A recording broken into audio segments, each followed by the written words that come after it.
Yeah. Hey, this is another episode of UFO Garage. I'm Ben. And I'm Joe. And this is where we talk about UFOs, aliens, and, all things weird. Yeah. Okay. Episode 53, dude. 53. I like that. And 53 is a good number. Yeah, man. I think it's one of my favorite numbers now, actually. Is that the new answer to the universe? What was it, 42? Yeah, 42. Yeah. I still don't get it. I don't get it. We should change it to 53. Hell yeah, man.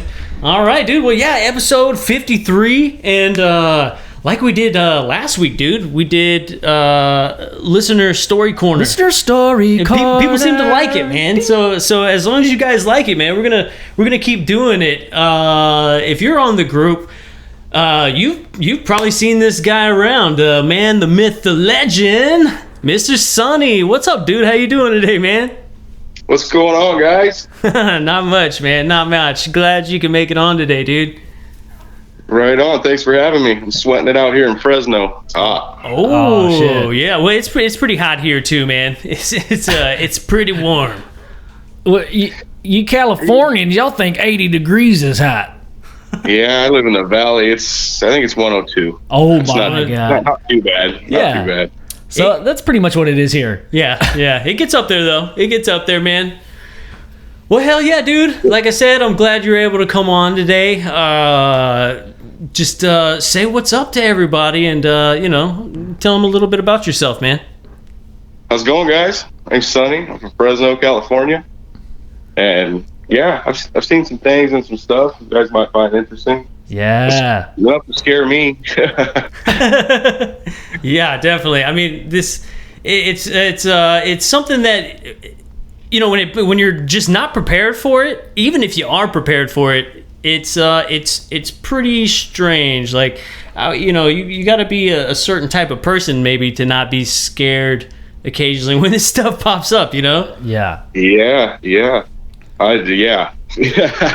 So I had one experience that like everyone would have maybe seen one, like what I thought was a stealth bomber. Yeah.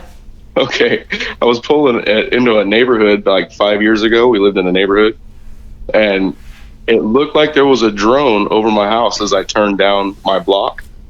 Whoa. And as I got closer, these 4 little lights were getting bigger and bigger. Whoa. So I'm thinking, what the hell is this? And I get out of the truck, and as I look up, I can see it now clearer as it's coming over my house. And it's a big flying wing, a black wing, no lights, and it's so low. Like if there would have been a telephone pole on top of my house, it's getting close to knocking it over. Oh shit! Wow. Was this at night or was it during the day? It's at nighttime, and I look around, and my neighbor's out across the street, and he's looking at me like, "What the hell is that?" And we're just looking up, staring at this thing. And what blew me away was, to me, that was a stealth bomber. And never seen anything like that before. Never seen one of those before. But I knew what it was from TV. Yeah. But it was so big. Like if this thing would have fell, it would have took out 3 blocks. It was so long. Damn, that's huge. So yeah, it long. was. I didn't. You go ahead. Like what? Like in football field measurement. Oh man, easy. Easy. A football field length. Yeah. Damn. That's how wide it is. It has no tail. It's just a V. Whoa. But it's really big. And what blew me away is how slow it was traveling. Yeah. I was just about to ask. Yeah. I had enough time to go inside because I couldn't hear anything. And we shoot guns a lot here. We go target practicing a lot. And actually that day, and I remember like, damn, am I just not hearing that? And so I go in, and my daughter's home. So I tell her, hey, it's my middle daughter. I tell her, she's in the shower, and I tell her, hey, throw a towel on and come outside and look at this. So I go back outside, and I'm out there looking at it. She comes outside, looks up and sees it, and now it's directly over the house. And I go, what is that? And she goes, I don't know. I go, can you hear it? And she goes, no, it's not making no sound. And so I said, okay. And so she goes back in the house, and I stood there and watched it. And as it got like clear through the neighborhood, like over the top of the neighborhood, it was gone within seconds. You couldn't see it no more. So it accelerated really fast. Is that what happened after it went over the neighborhood? Or I watched it for a good maybe 15 seconds. It took to go like through the over the top of the neighborhood. Yeah, it was moving that slow. Okay, and then within maybe 3 seconds, it was out of sight. Damn. Whoa. Dude, and it never made a sound. It never made a sound. So, oh my God, this is awesome. I love it. So I have so many questions. Okay, so first thing I thought of was maybe because so I'm interested in the height over your house. He said if there was a telephone pole or a power line above your house, it would have hit it. So it's got to be either ginormous to make it look like an optical illusion that it looks really low to your house, or it was actually the size of a freaking football and that low to your house. So it's either like way bigger than you thought, or exactly. I'm just trying to think through like optical illusions. Like when you see Independence Day, it kind of overtakes the whole movie screen, but maybe looking at it without it being, filling up the whole movie screen, I'd wonder what the size would look like, Where we go out to Eagle Field and do the drag races, it's an old Army base, and they have planes there. The big planes, they have jets there, they have Huey helicopters there, they have tanks there. I'm used to seeing those big aircraft. Yeah. Okay. And I'm used to being like touch it close because we actually I'm part of the guys that could go out there and go look at that stuff. Yeah. And it's not off limits to me, so I can actually go touch it. And this thing was scary close, man. And for it to make no noise, I've been around those planes when they start them. They're so loud, it was just nothing. There was no sound. I actually, for a good 2 or 3 seconds, I thought this thing was gonna crash. I thought, because it didn't make no sound, that it was coming down. Yeah, like the engine went out or something. Yes, I was terrified for a few seconds, especially it was right over the house. I was like, "What the hell? How is it not moving?" It's getting ready to fall. Damn. Does insurance cover a UFO crashing into your house? Yeah. State Farm, like, we cover it because we've seen it. What about this, bitch? If they did that, they would have my business for sure. Oh yeah, that'd be awesome. Yeah, that UFO coverage. Man, I can't even what a crazy scenario to find yourself in. I mean, was it black, or was it maybe like a gray color? Did it have any color to it? Was there any light on it or anything? Black. It was definitely black. Yeah. Man. Black, no lights, no flashing lights nowhere, and no tail. It doesn't look like it could fly, but it's a flying wing, but it's really big. Like I said, it's way bigger than I thought they were. Damn. So, is it like sharp wings, or was it kind of boomerang boomerangs? No, well, they weren't sharp. It wasn't sharp wings. I don't know, maybe I don't know, from that big, it's hard to tell, but it doesn't look like sharp wings. It looks like a boomerang shape. Okay. Like you said. The only reason I'm asking is because so many renderings of the Phoenix lights, that big boomerang craft that was black. Yeah. I never thought about that. Yeah. I never thought about that. Really? Okay, yeah. That thing was pretty big. I don't think it was as big as that. I think they were saying that. I can't remember how big they said that was, but it was bigger than a football field, wasn't it? I think it was like 3 times the size. Yeah, it was like half the city. No. See, this was definitely just about, because our neighborhood's about 4 blocks wide, and I remember thinking, this thing will take out all 3 of these blocks right here. It was all right now, when I thought it was crashing. Damn. So it definitely blocked out the stars. You could definitely tell there was a mass object, different color than the sky. And man, it's crazy that you also had other witnesses too to corroborate. No full moon. And you could still make it out. That's how close it was to the house. Damn. Scary close. And it was late at night too, probably maybe 11 or 12. It gets pretty quiet in that neighborhood. It's a country neighborhood. Yeah. I was gonna ask how what's the proximity between that neighborhood and the next largest city where there would be a lot of light pollution or whatever. Fresno, but it was to the north, and this thing was moving from west to east. West to east. Huh. Interesting. Yeah. Whoa. So Dude, that's nuts. did you ever talk about it with your neighbors, or do you ever talk about it to your daughter, or did you guys ever bring it up again? Yeah, I've asked her again. Her husband now, she's married, and he's in the military, and I've asked her since then, have you seen anything like that, or has he said anything about because she's seen it, Yeah. He said no, nothing. Damn. And I go, well, yeah, that was it. That was all we ever talked about it. But yeah, I've asked her, but she's never seen anything like that, or I don't know. Like I said, I could never imagine it being that quiet or that big. Wow. And you can make out the color. You can see that it's black. You can see it's painted black. Right. It was that close. Yeah, you can actually see like where maybe the back of it, where the jets, if it does have motors or something, Yeah. where the exhaust would come out, you can see the lines, like where they had put some of that together. That's how close it was. You Wow. can see. You can actually make out the stuff on there. Oh, okay. I'm gonna probe you a little, but not pun not intended, but a little bit. So you said vents, so you could see that it wasn't a smooth bottom. There was some depth to, or some intricate something, some kind of vent at the back. Yeah, so it's totally smooth on the bottom. I couldn't see the top at all, and I was actually in the middle of it. So at like the tips of the wings, I couldn't really see the tip. They're far away to me. Whoa.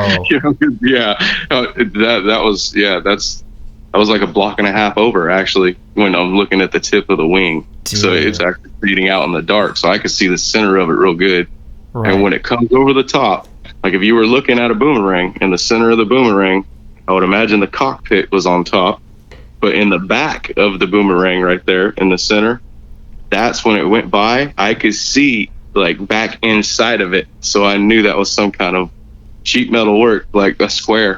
Whoa. It was in the back, so I could tell there was two exhaust dumps, it looked like, so maybe two to me. Yeah. So like two rectangles that are far spaced apart. Is that? Oh no, they're right together. Okay. But you could tell that they were where it comes out into a point in the back. Yeah. Yeah, it actually in the back of the boomerang, it drops out into a point, and then it starts Ving back up towards the wing before it curves back around. In other words, it's hard for me to explain, like a bat.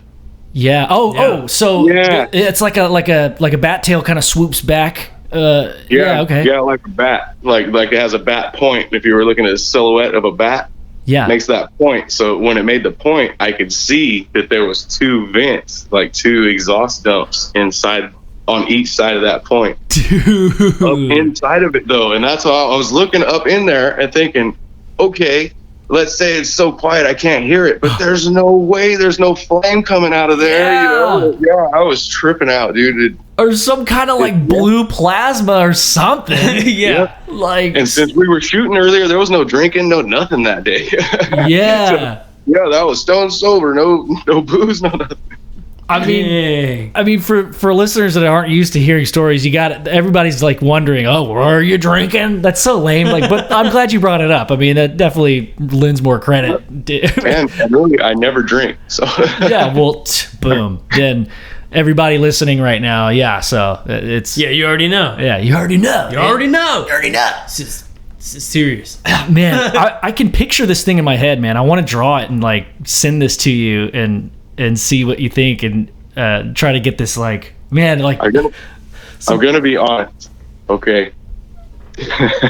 Since I didn't know what that was, I ran in the house, and as I went actually in my room that's where my shower was, that's where my daughter was in the shower at. So that's why I had went in that room. I dropped my phone on the bed and I grabbed my gun. Oh. Yeah. Well, yeah, I would too, man. All I got in my head's a gun, and I was like, well, then I realized what it is, and I was like, holy shit, Yeah. Yeah. Not much I can do to the actual craft, but maybe if something comes out of it, like. Yeah, it was a very scary moment when you realize you're poking the ground with a needle and nothing's gonna happen. Yeah, absolutely, dude. Yeah, because there'd be nothing like, dude. I don't know. Like that's what trips me out It about was this a whole. weird feeling to be at the mercy of something that big. It, like if it wanted to fall out of the sky, there was nothing I could do. That it was like, yeah, no. Yeah, like There was you're no there. protection there. It's not even like you could like run away. It's so big. When I went for my phone to take pictures, I was like, son of a bitch, you know, it was in the house. And my daughter came out and I told her, did you bring your phone? No. And yeah, that's when, yep. No one had a phone. And she was like, no, I didn't have it in the shower. Sorry. She just came out in a towel. Oh, man, that's nuts. You know, everybody thinks like it's so easy to remember, like, grab your camera, but so dumb. I felt so dumb. I was like, what am I doing? You know, like, but where's your phone, stupid? Yeah, and then I didn't know where my phone was, and I didn't find it until I went back in the house. Dude, I mean, when you're in that state, like, you're so excited and scared that the last thing you're thinking about is, I need to document this. Yeah. That would be the last thing. I don't blame you. I felt like I knew exactly what it was. As soon as I got out of the truck, I was like, holy shit, I've never seen one of those before. I knew it was a stealth bomber. Yeah. Until it got right over the top of me. I was like, what is this? You know, like, yeah, man. No way. So, okay, I've got a weird question for you. So when it was over your house, what was going through your mind other than like protection? Did you get any kind of like sense of like ease or an erection? Yeah. Oh man, if I could have got an erection, I'd have used it to pole vault out of that situation.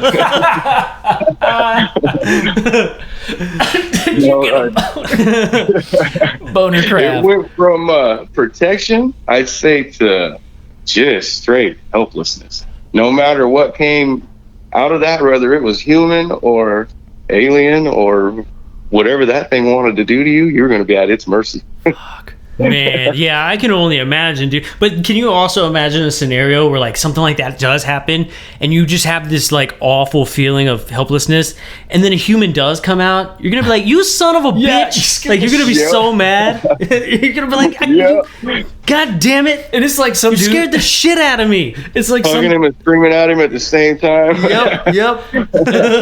And the guy that comes out, he's like in a tank top and flip flops. He's like, "What's up, dude? What's up?" It's us. Yeah, we come out. Hey, dude.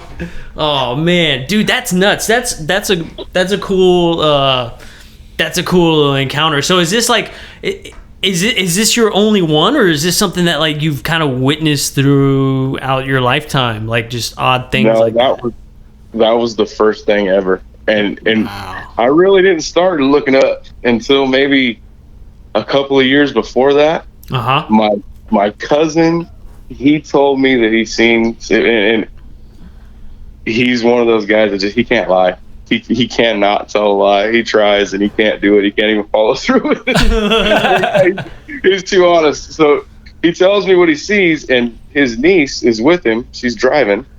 They're on the freeway, and I guess like he said at least 100 cars came to a complete stop and watched this what I'm going to tell you, to watch this go down on some freeway coming back from Vallejo. I don't remember which one.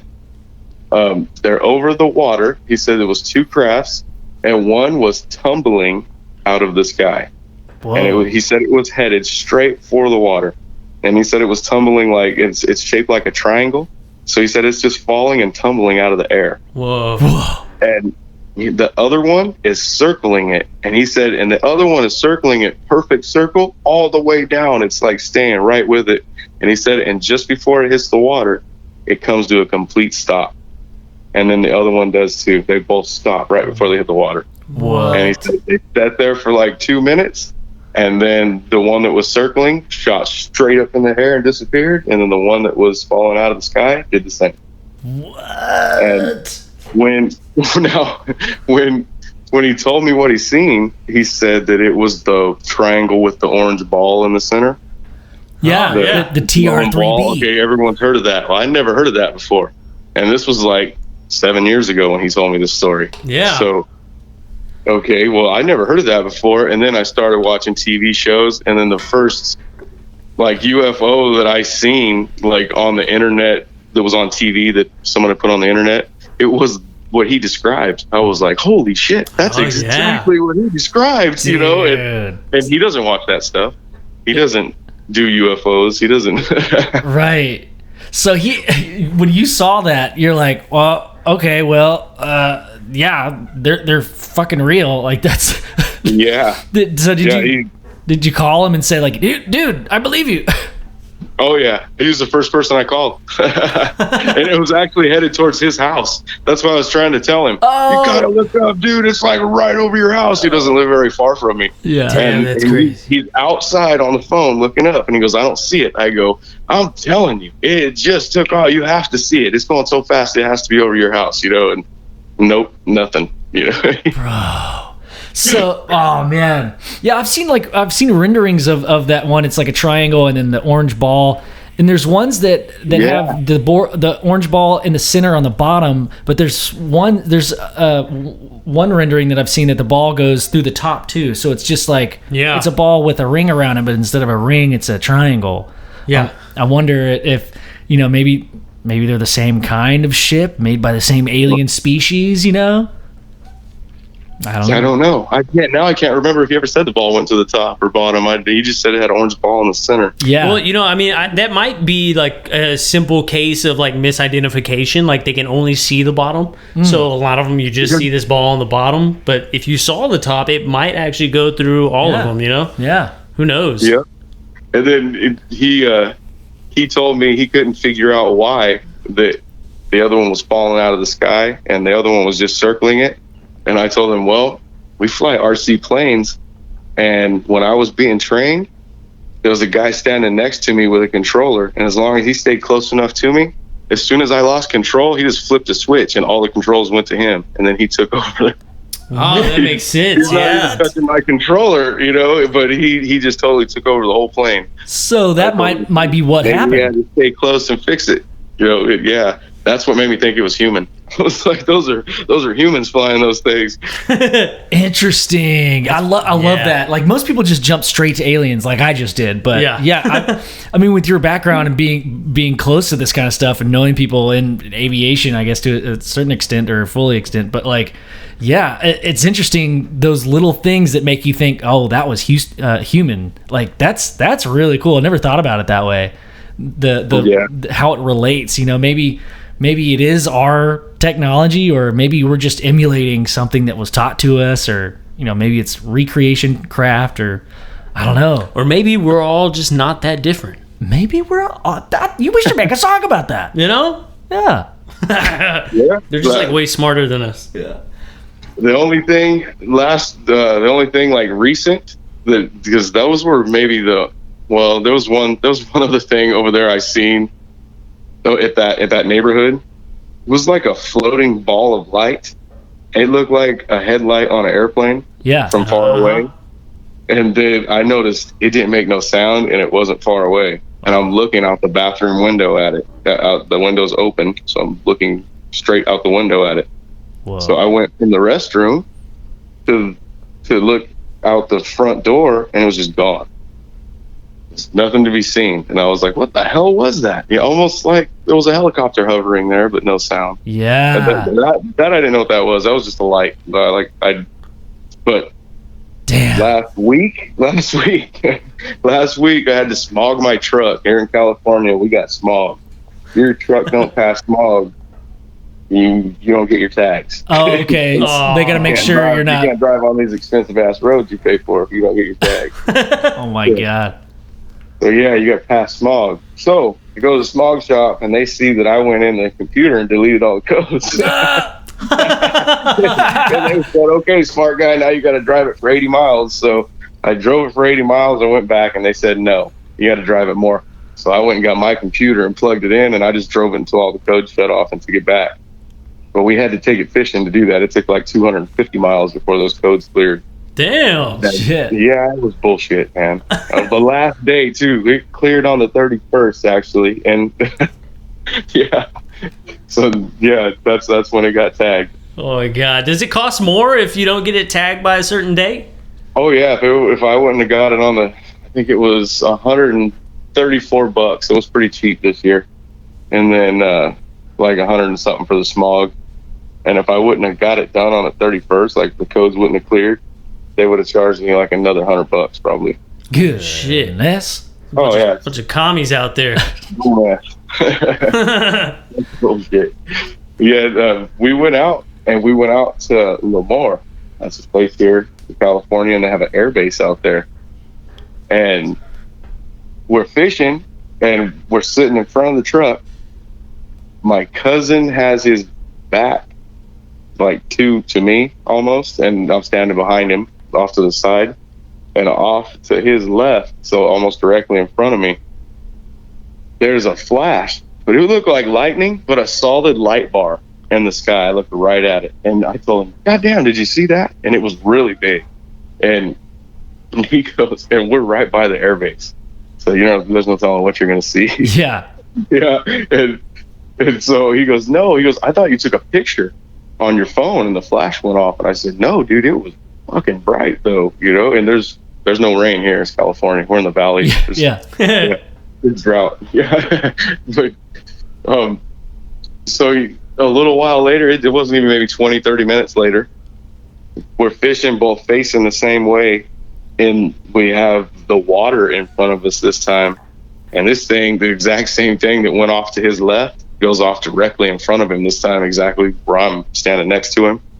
And we both see it, and it's twice as bright because it bounced off the water, and it's coming out of the sky. It is just a straight bar. It looks like a light bar you would use to work with. Bro! Someone's standing 3 feet in front of your face and turning it on in your face for 1 second or 2 seconds and shutting it off. They're taking photos of you, man. They can see through your clothes, dude. I had the GoPro sitting in the truck. It shut off because it got too hot. That sucks. Yeah, I was like, what the hell? It's not even the sun. It's nighttime. It's like midnight. I swear to God, they know when they're not being recorded. Like they pick like they choose the times that they know.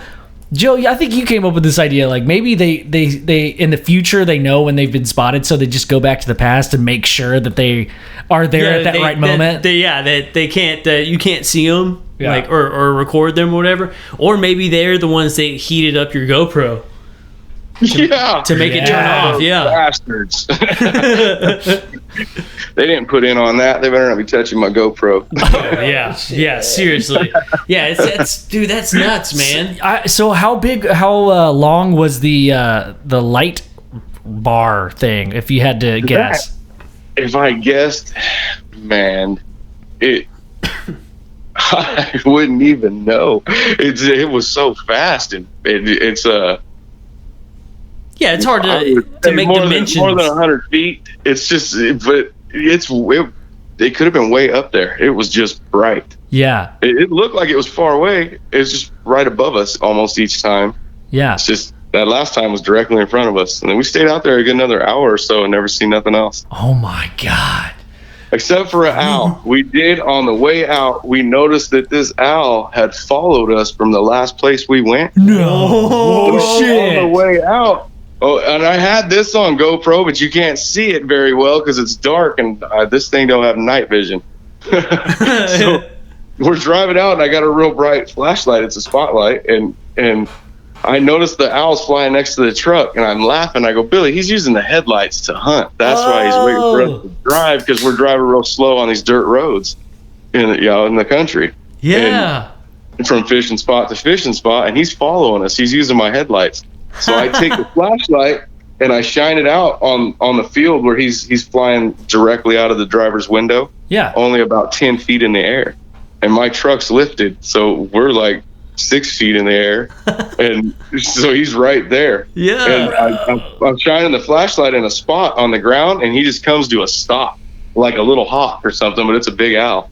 And he's hovering right there, so I hold the light, and he dove straight down and got a mouse out of the bushes. He disappeared into the grass and then back out. Yeah, with his mouth or rat or whatever it was. Oh my God. We were like, no way that just happened. That's like National Geographic shit, man. Seriously, dude. Yeah. Maybe it's not so hard for those guys to get those awesome shots after all. They just shine lights on everything and the animals go nuts. That is so cool. Yeah, it's awesome. Oh my Yeah, God. I thought it was nuts. The owl was following us around. Well, you know what owls mean, right? In the experiencer world. No. Oh man. So a lot of people will say that if you see an owl, it could be an ET that's giving you a screen memory. And so anytime that there's like an abduction or like, you know, people see craft, occasionally an owl will show up. And people are like, what the hell? And the owl will like just follow them wherever they went or wherever they go. So No way. yeah, so your owl story is pretty interesting. That's why we freaked out. When Yeah. you said owl, man. That's crazy. Yeah. There's a man, I can't remember the guy's name. Ryan Sprague had an amazing show with the guy who basically did all the research and like wrote books on why the owl is significant in the experiencer in the UFO culture. It's like a Archetype. yeah, it's like an omen Kind of. Yeah, and it doesn't necessarily mean that it's an alien. Not always, you know. Yeah. It's just speculative because it could just mean that there was an owl and that, you know, they were attracted by some I don't know, crazy energy that was around you or whatever. Maybe the same energy that you're putting off that maybe ET want to come and show themselves to you. You know, I don't know. So like basically for some reason, anytime an alien shows up, there's usually an owl around. Yeah, I mean, Maybe that's what that bright flash was. dude, that's that flash bar was crazy. It looked too much like a light bar Yeah. to be. And there's no mountains around us because we're in a valley, so it couldn't have been somebody up higher or something. You know, it just looks just too perfectly barish. You know, it was no lightning. In other words, it was just as bright as lightning, but one concentrated bar though, a specific length. I just don't know that length. You can tell though each time it was the same length, same shape, same length. Damn. that's that was crazy. And it lit up the area like flares, but just for like 1 second. Yeah. And then like sunshine, and then it went dark again. And then he said that's why he thought I was taking a picture, because it stayed bright like that for a second. Like when your camera turns on, and then it takes the picture. I mean, your light turns on the camera for a second, and then takes the picture. Right. It was for that length of time that it had stayed on. Okay, so did you say this was last week, or when did you say this Yeah, happened? it was about. Let's see. The truck smogged on the 31st, so this was the 30th of July. Yeah. So yeah, At like about last Thursday or whatever. So your memory's pretty fresh. I mean, okay, so do you remember having any kind of like eye burns? You know when you look at the sun and you blink and you see it Oh yeah. over again. Did you experience something like that with this light? Oh, nothing like that. I've had flash burn. I'm a welder, so yeah, do a lot of that stuff. Yeah, nothing like that. Yeah. So we were looking straight at it the second time. Yeah, because it bounced right out of the water. You couldn't look away that time. Damn. And it didn't make a noise, you said, right? No, but when it went off, you had that distinct. It was so bright, you had the reaction to look down, because when it first went off, I looked down and then looked back up and went, "Hey, did you see that?" You know, and then as he turned to look, it disappeared. It was shut off. But then that second time when it went off, both of us had that reaction to like look down. But when we did, it came straight out of the water, so you couldn't look away from it no matter what. And then when you look back up, we looked at it for a second and it shut off. he's like, whatever it is like, look at me. Yeah. I told him that's what it was, and he goes, "What is that?" And I go, "I have no idea." Yeah, that's crazy, man. Because I mean, usually where there's lightning, there's thunder. Not far behind, you know. Yeah. No, there's no rain here at all. Yeah. Oh man. Yeah, nothing like that. Woo. Very interesting. Maybe But, it's like I said, we were real close to the base that night. Yeah. maybe. Yeah. Okay, here's something. What if? There's hundreds and hundreds of weather manipulation patents and technologies that are available and that people use. What if maybe somebody was using like a satellite weapon or something and just didn't realize you guys were out there on fishing, right? And they're just out, and they're like, well, this is kind of out in the middle of nowhere, Yeah, I have a laser, a pretty strong laser pointer, Yeah. grid maker, and when you just make it a straight beam, you can actually see the beam in the sky.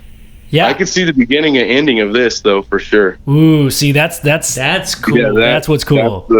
So if maybe a laser, if it was a laser shot, I wouldn't see it. I don't think. Right. It's just on and off. Yeah. And it definitely wasn't like a light turning on and then moving to the left or right and then turning back off. It was definitely one bar of One light. bar. Yeah. Motionless. It was not moving. It was just turn on and then turn off, and you couldn't see nothing. Do you think it came out of literally came out of the water, whatever it was? Oh no, way too high and far off to the would have been east. Gotcha. It was the first time I seen it. Yeah, it was way to the east, and where we're fishing is like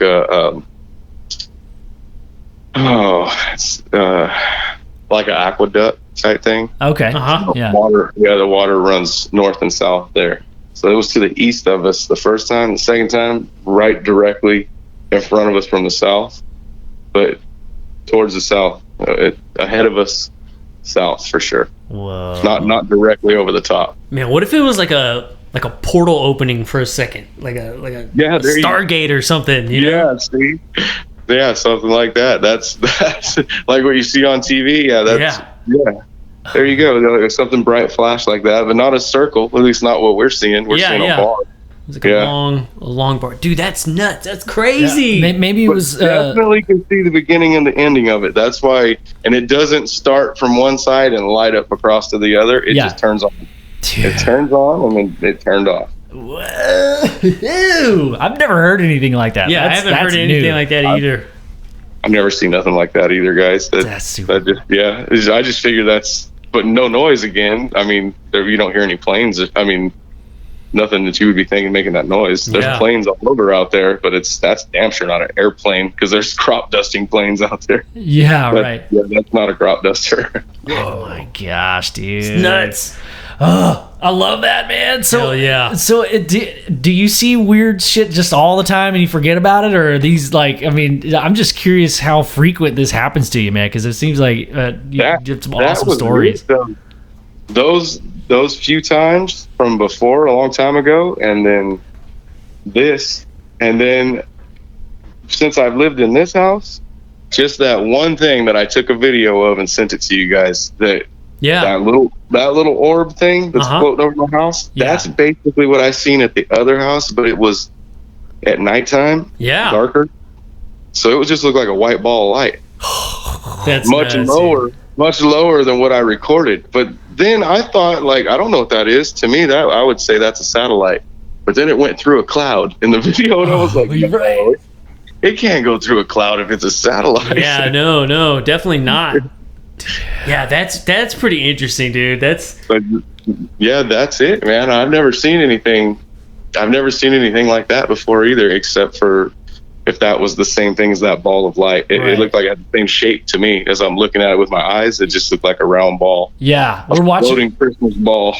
Yeah, we're watching it right now. It's just, man, it's such a which I mean, that's not a star, man. Yeah, no, it's definitely not a star. It's definitely not a satellite. It came out from over the almond orchard. Yeah, and it goes so far over the house, so fast. That's why you see the camera turn around. Yeah, I have to back up all the way to the fence because I can't see over the house no more because it was coming from the west, but then it kind of started heading north. Right. And you can see, you'll see where it came up from the west when the video starts. Yeah, you just backed up. My house faces west to east, or east and west. So it came up from the west, and then you'll notice I have to back up over the house because it starts going north, and I can't see it no more. Right. You know what I also see is that even with your camera recording this light, there's no corona effect, where those lines come out of light normally. I mean, again, corona, but that's what it is, right? It's like from the light. sun. But it seems like it's and you can see the birds. The birds flying by, so we know it's not fucking birds. Yeah, you can see birds. But that's super interesting. It doesn't seem like you're a luminescent bulb or anything. I don't know. I don't have much experience with aviation light bulbs, but it. No. Yeah, dude. No, I mean, if you could picture that little thing glowing white at night, that's kind of what I seen like at the other house. That other thing I seen out the bathroom window that was like a glowing white ball. Yeah. Looked just like that to me, but that thing wasn't glowing. It wasn't. It didn't look bright like the other one. So nuts. Well, I mean, it seems like people see these floating, they're either white or blue or orange or red.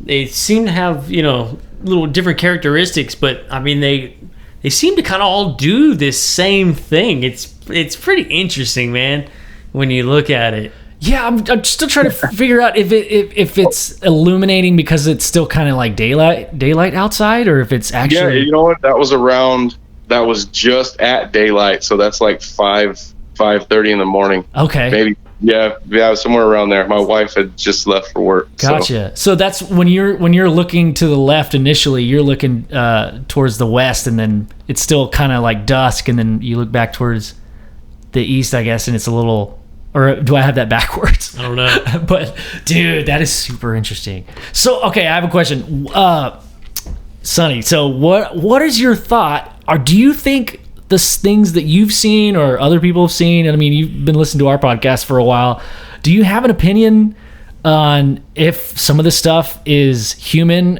or if it's all alien, or what's your opinion on that?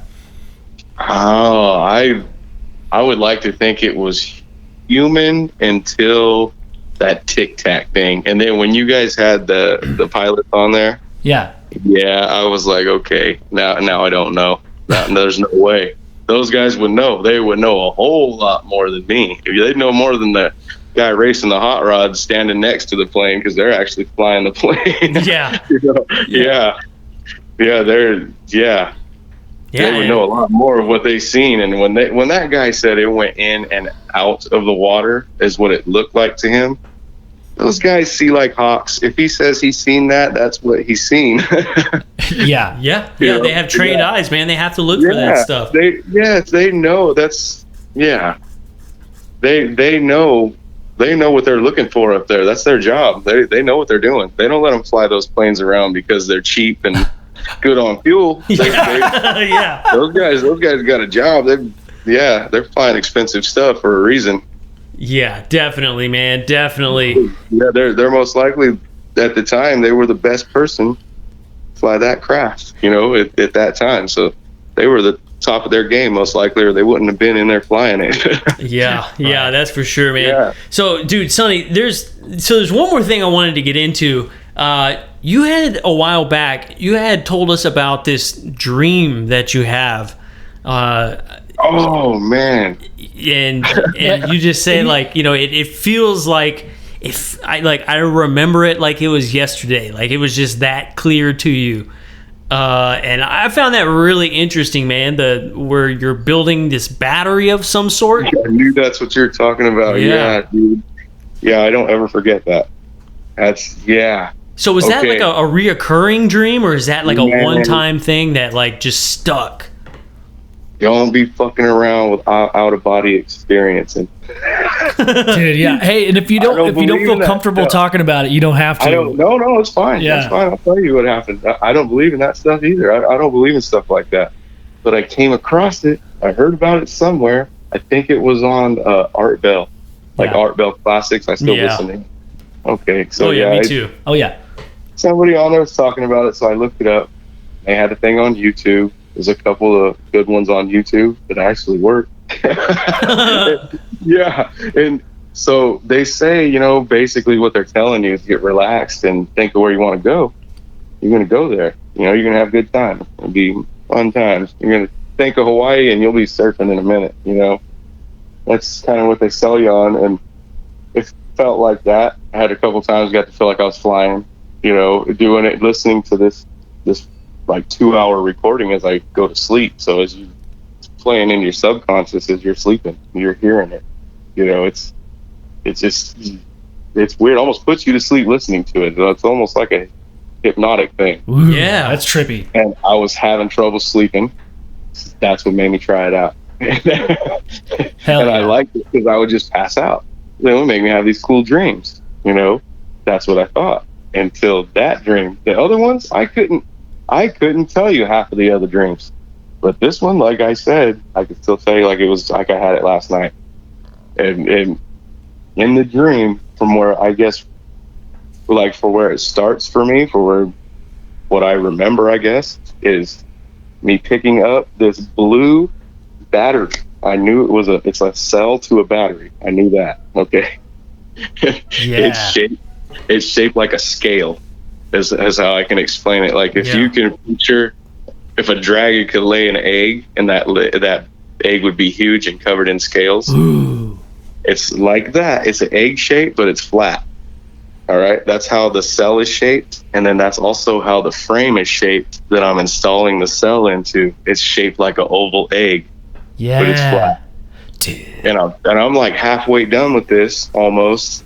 And I'm clicking these cells in there, and I'm turning and grabbing them off this table and clicking the next one in. And I turn and look up, and there's a person standing above me, okay, in a coat, a white coat, like a lab coat, with a clipboard, and there's another something standing next to him. Ooh, shit. That I can't tell you what it is because I can't see it, but it's not a person, and it's way bigger than the person. It's way taller than the person next to him, because the lab coat, I could see the lab coat. I could see that he don't have hands too. It's something else. It's like, but I can't remember what that is. So the other thing had a lab coat on too? Yes, a white lab coat, like a person. Okay. He looked like he was shaped like a person, but wasn't a person. I could tell that part. I can remember that part. I just can't remember what it looked like. And so I keep looking up at him, and I'm telling him, look, what is this for? And that thing is telling me without even talking.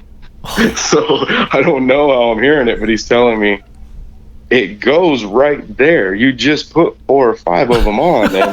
And I said, yeah, what is this for? Not this battery cell. I can build a battery cell. One of my first jobs out of high school, I worked at a battery shop, and we built batteries. So I understand batteries. Huh. Yeah. Damn. Yeah. So I'm telling really cool. you, I know what this is, but how does it work? Why is it like glowing blue, like this color blue? And why am I putting it on this bigger frame to make a bigger battery? What does it go in? Yeah. Well, and then he would get really mad at me and then just tell me, just finish the battery. Damn. Like he was getting really pissed, and he would point and say, just finish the battery. It would make me even more mad, because I'm thinking, hey dude, this is grunt work. You show me where this shit goes. I want to see what it's powering. I want to know what needs this big of a battery to run. Yeah. You know? Oh yeah. Because I'm a motorhead. If that thing hooks up to something that moves, I want to see what it's moving. And that's what's going through my head, even in my dreams. You know, if it goes fast, I want to know why. You know, so I could do it too. Yeah, dude. So in that dream, I just remember that thing that I can't make out his face. You know, it bothers me, but I can remember everything else perfect. I can remember the batteries. I can remember being in this big, huge hangar, and I felt like I was looking out into space. Oh shit, dude! But the hangar's huge. Like you could take a plane and fly it out of this thing. Yeah. And take off. And so now I don't know if that's a hangar, or a hangar, yes, but I don't know if that's in space or if it's out of a mountain. It's like I think of that, you know, any scene in Star Wars where they park the ships, you know? Yeah. And I'm not even a Star Wars guy. I don't watch that stuff either. That's what blows my mind. I know what you're talking about. I've seen that. Yeah. Well, yeah, like that view where you just look out a window and all you see is stars. That's what was out that hangar bay door, that huge door you could fly a plane in and out of. Damn, bro, that's pretty interesting. That's insane. Well, dude, you know, I had told Melinda Leslie about your dream, your story about your dream. You remember her, right? From the podcast, she was the one who came on and talked about her abduction experience and the Mill Lab stuff. Yes, that was a long time ago, huh? Yeah, it was a while ago. I think it was probably like, I don't even remember, like episode 24 or something. Yeah, it was a long time ago. Yeah, it was a while ago. I remember listening to it. I'll have to pull it up and listen to it again and refresh myself. Yeah, so I was actually talking to her about your dream, and she was like, that's pretty interesting. the out of body experience thing, and then having this dream, this maybe dream. She was like, that's really interesting, because a lot of times, like, if you do something like that and it works, a lot of people don't realize that it actually worked, and so they don't take anything away from it. She said, but you remember it pretty vividly. And, oh, man. And a lot of times what will happen is you'll be in a situation, but so in a way they're giving you advice. You could see the human thing because it was more comforting. And the reason you couldn't see the ET is because it was screen memorying you. And so it doesn't want you to know what it looks like, so you don't freak out, so you can get the point of whatever this encounter was for. And she was listening to the battery part, and she was like, that's pretty interesting. She said, let him know to always remember that, because you may have just received some information from the universe about something that doesn't exist yet. Yeah. And when it comes around, you might be the one that knows how to do it, because you've already done it. Like, it doesn't make sense now, but it might in the future. So she said, hold on to that memory and, see what happens in the future. I remember that when I woke up, I don't dream about stuff like that. And I've never woken up and drew anything in my life. And as soon as I woke up, I drew that battery. Yeah. I drew the frame. I drew the battery. Yeah. As soon as I woke up, man. Yeah, man. Because I knew. I was like, man, even if that was a dream, that was something I wanted to make. Because I know that the one frame that I was putting each cell on, the only thing that they would let me know when I'm asking, what does it power, what's it go to, I want to know why, they said that frame's going to be installed on another frame. So I think each cell I put on there just made another cell to go on a bigger frame. Damn, it was just fractal. And the frame's like 6 feet tall, because I remember thinking, how am I going to get the last ones in the top? Because I'm starting from the bottom and working my way up. Yeah. So I was thinking, how am I going to reach that? And then that's when I turn and start asking questions when I'm halfway through. Damn. You were like, hey, alien dude, I started from the bottom, now I'm here. I was talking to the human guy, and then the other guy would just boom, tell me, like, I could see the other guy's lips moving, but I couldn't hear him. I could just hear the other thing. So he was kind of an asshole. He just telling me in a real normal voice, though. I mean, just the normal guy voice. It was a guy, I could tell that.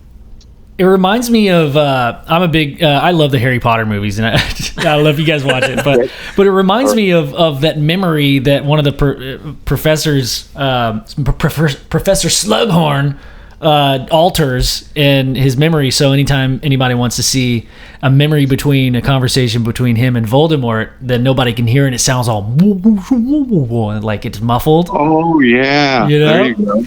Yeah, I've never seen it. It's great. It reminds me of, like, in Monsters Inc., how some of the monsters have lab coats on. It kind of reminds me, but they all talk like regular people. Yeah. Like, that's what it kind of reminds me of. That was the lab I was in. Dude, for real, that's kind of like a hangar. Just a bunch of doors everywhere, but instead of doors, it's these panels or batteries, man. Damn. Yeah.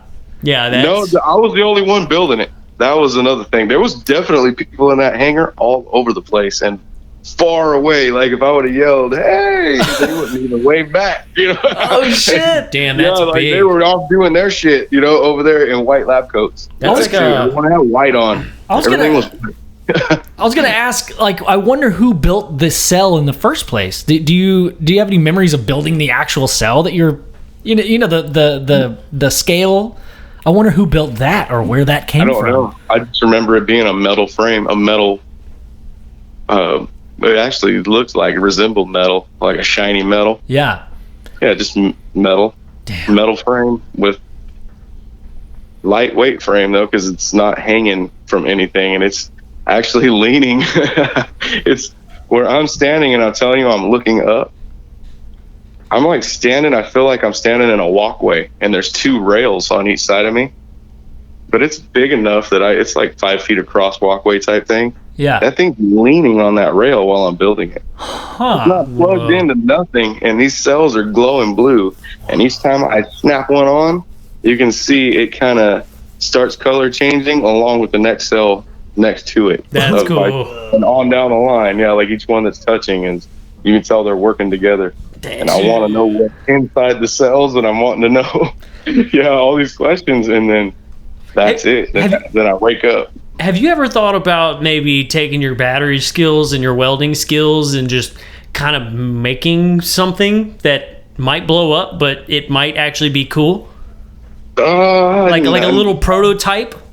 No, because I know how to make a battery. I just need lead plates and acid, and yeah, the battery's simple, guys. It's 6 cells.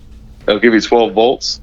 There's lead plates in each cell, and when you weld those cells together on one end, the first 2 will give you 4 volts. You weld the next 2 on, and gives you 6, and on down the line. When you're done welding the 6 together, you'll get 12 volts. I understand all that, but there's nothing in that battery. You can almost see inside these things. They're just glowing blue. There's no cells in there or nothing. It's just glowing blue. And when you snap them on here, yeah, and you can tell, like, I remember feeling like whatever was in there would hurt you. Like, I don't know if it would shock me or what, but I remember feeling this would hurt you. It's almost like their own, like, individual little solar panel type thing. Mm-hmm. You know? Like that. Just like you're saying, like you didn't charge this thing anywhere. It didn't have no poles to hook up. Didn't have no prongs to plug in.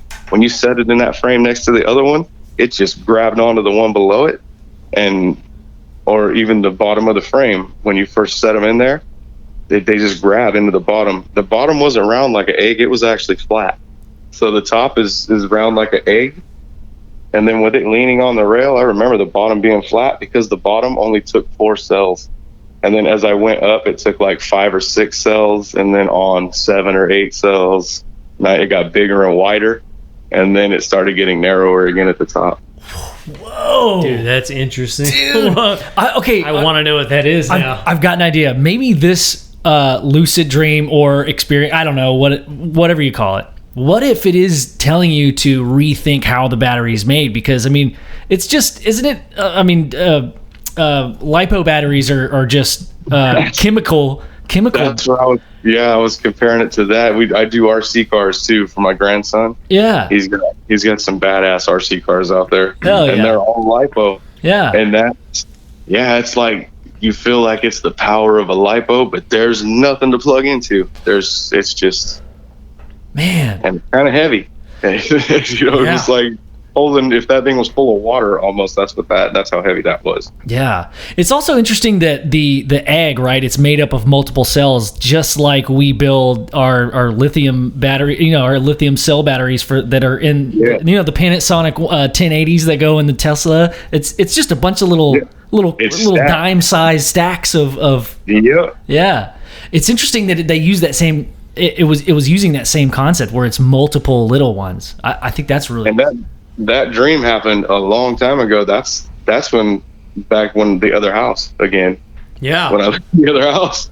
Yeah. That dream happened a long time ago. That was when I first started doing that. Yeah. Man, that's awesome. So that's a great dream. I fucking love that. So remind me, have you had it, like, is it a recurring thing, or is it that one time? One time and you remember? Oh, one time, man. That was it. That doesn't happen. It's like it happened last night, but it didn't. I didn't dream that last night. It's just, I remember it like that.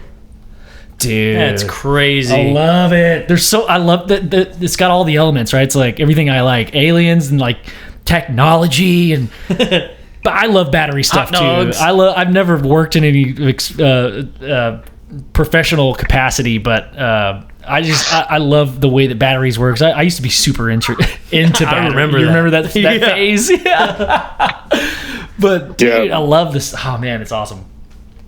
Yeah, we used to build batteries for the RC cars when we were kids. We'd weld our own batteries together or solder our own batteries together. Dude, that's so cool. That's cool. Hey, how much would it cost to get an official 64 Impala UFO garage RC car built? Oh man, I don't know. I'll do some searching. I was just searching and finding, and yeah, I can build something like that. That would be sick. That would be awesome. Hell yeah.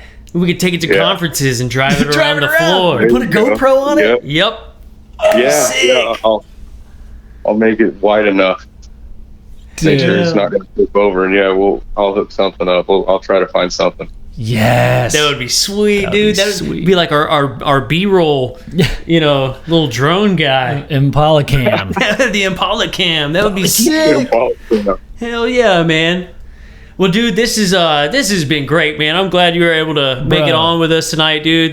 Were some awesome stories. Seriously. I love hearing them. I'm glad we started doing this whole thing, man, because I feel like we're gonna get just so many cool stories, man.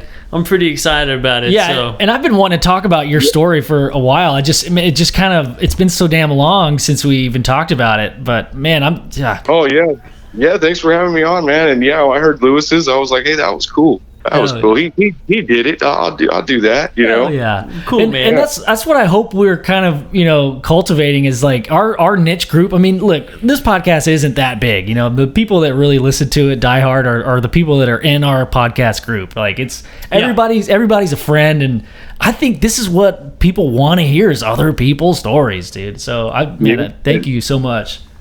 Yeah, I'm not a big Facebook guy. Like I the only reason I use Facebook is actually to get on your guys' site and to look at everything. I have all my friends kicked off there and everything. I'm too old for that mess. I'm 45. I don't have time for that.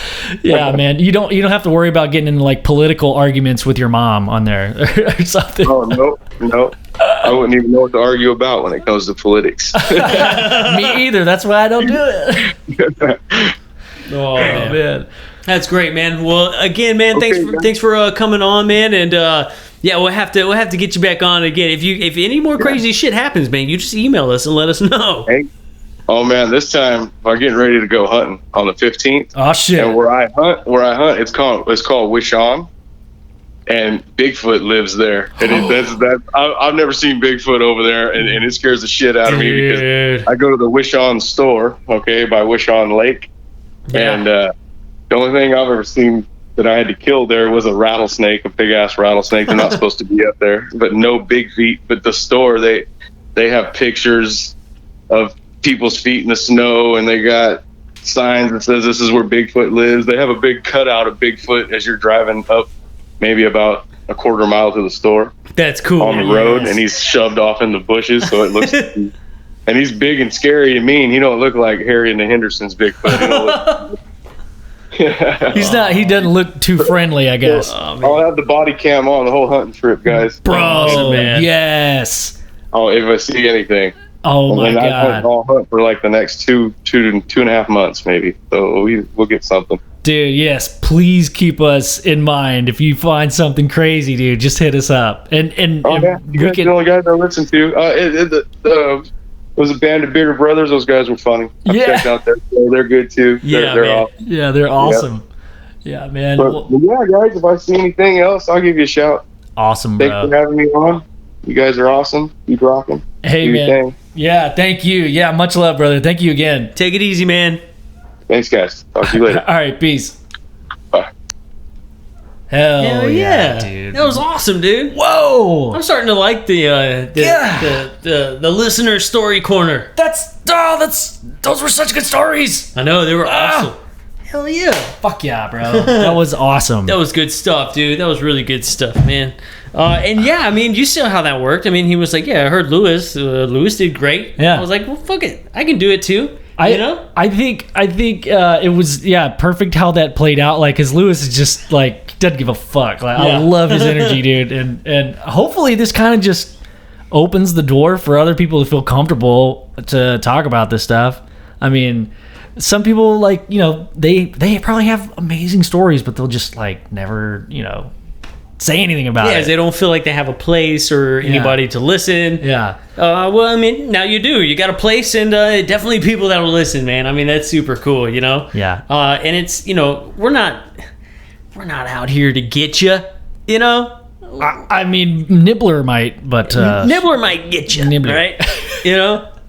I mean, like. If there's some wacky shit, she'll get you. If there's some wacky shit, we'll ask you about that wacky shit, right? But we're not we're not gonna interrogate you, man. We just want to hear your story. We think that's cool. Yeah. So, I love that. Okay, so the owl thing. I think that was the climax for me because, awesome. you know, as we were kind of asking more and more questions, detailed questions. By the way, dude, I mean, if the guy wasn't there, then I'm not alive, because that was the amount of detail he was able to go into. I mean, with the exhaust in the back or whatever, like, you wouldn't be able to just on the spot come up with that, right? Like, it would have sounded weird, like and there's these vents in the back. Yeah. But his story, By the way, it was pretty straightforward. It just, you know. Yeah, dude, that was good stuff, man. Awesome, bro. I like that. The owl, man. The owl was a trip. Also, even the owl if, was a trip. like, UFOs aside, or aliens aside, the fact that he shot that or shined the spotlight out in the field and it, like, helped an owl, like, Oh, yeah, pounce on a just mouse, immediately it that's was like- fucking cool. He's just flying and he's like, "Oh, mouse!" Yeah. You're like, "Whoa, that's so quick!" Have you seen an owl pounce on food? Yeah, Fucking gnarly, bro. yeah. They have- After I think Philip posted the owls in the skinny jeans. Oh, yeah, yeah, on yeah. the bait. After I saw that, I did like a hour and a half binge on owls. And I was like, "Oh, this is cool." Freaking, oh, that's cool. That's cool. That's cool. Yeah, dude. Hell yeah. Hey, I gotta pee. Do you want to pause it for a second, or what do you think? I mean, I can just tell everybody what to do for a second. All right, get ready, because I'm going to tell you what to do. First off, what you're going to do is you're going to go to UFOGaragePC.com. Go check out some stuff, you know. We got some cool t-shirts, socks. The stuff's flying off the shelves, guys. You know what I'm saying? We're in a pandemic. People need their socks and their hoodies. Well, not right now. It's summertime, so maybe not a hoodie. But definitely some tank tops. We got the tank tops on there. So go check them out, man. Also, don't forget to go check out PhoenixShaving.com. These guys over at Phoenix Shaving, man. They keep me looking and smelling fresh pretty much every single day. All right, you know, I use my beard oil, fresh. I use the soap, fresh. I use the beard shampoo / conditioner, fresh. I use the comb, fresh, constantly. That's what I do. And if you're a shaver and you get one of their premium blades and that little shaving kit with the soap and stuff, fresh. I promise you. Also, don't forget to check out our new friends over at Redeemer Premium CBD. I'm telling you guys, I've said it the past 3 shows. I've never had a better sleep in my life. As a matter of fact, they just sent our little gift basket in. Thank you to everybody over at Redeemer. You know who you are. I'm super excited. They just sent us some 300 milligram tablets, some 250 milligram tablets, and two pre-rolls, dude. They sent us 2 pre-roll doobies. No. Yeah, CBD doobies, man. So CBD doobie. yeah, so CBD also comes in flour now. So weed. So when you look at weed and you open a bag of weed or a jar of weed and you're like, holy shit, that's weed. That's weed. You look it up, you open it up, and it's like, oh shit, that's weed, but it's CBD weed. So they, like, grind it up just like they would, or what? Yeah, what are they using? It's exactly like weed. What are they? I mean, if the hemp plant doesn't flower, that's what the CBD's from. Is No. Is that wrong? It's just the way that it's bred. Like, you have strains that are bred for high THC content, high CBD content, or you can switch them out. So then what they do is they take the plants with the highest CBD content and they breed those to make a higher CBD content, and you just breed them until the THC is almost bred out of them, and the CBD is super, super high. So now they can make CBD that's like 0.03% THC. So, I mean, it won't even show up on your drug test or anything. Okay. But it's all pure CBD, and absolutely fascinating, my friend. And they're in Austin. Yeah. Dude, that is so cool. Yep. I fucking love that, man. Yep, they're great. We got our first local partnership. Yeah. Dude, Yeah. that's so awesome. Maybe if they're like, hell yeah, I'm down, we can have a salsa partnership too.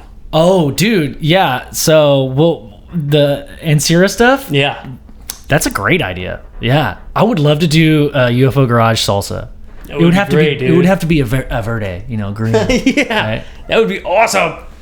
I want to do it. I want to do it, Dude. Yes. Hell yeah, man. Well, dude, yeah, great job on your marketing skills. You kept saying something fresh. I could hear you. feet shaving.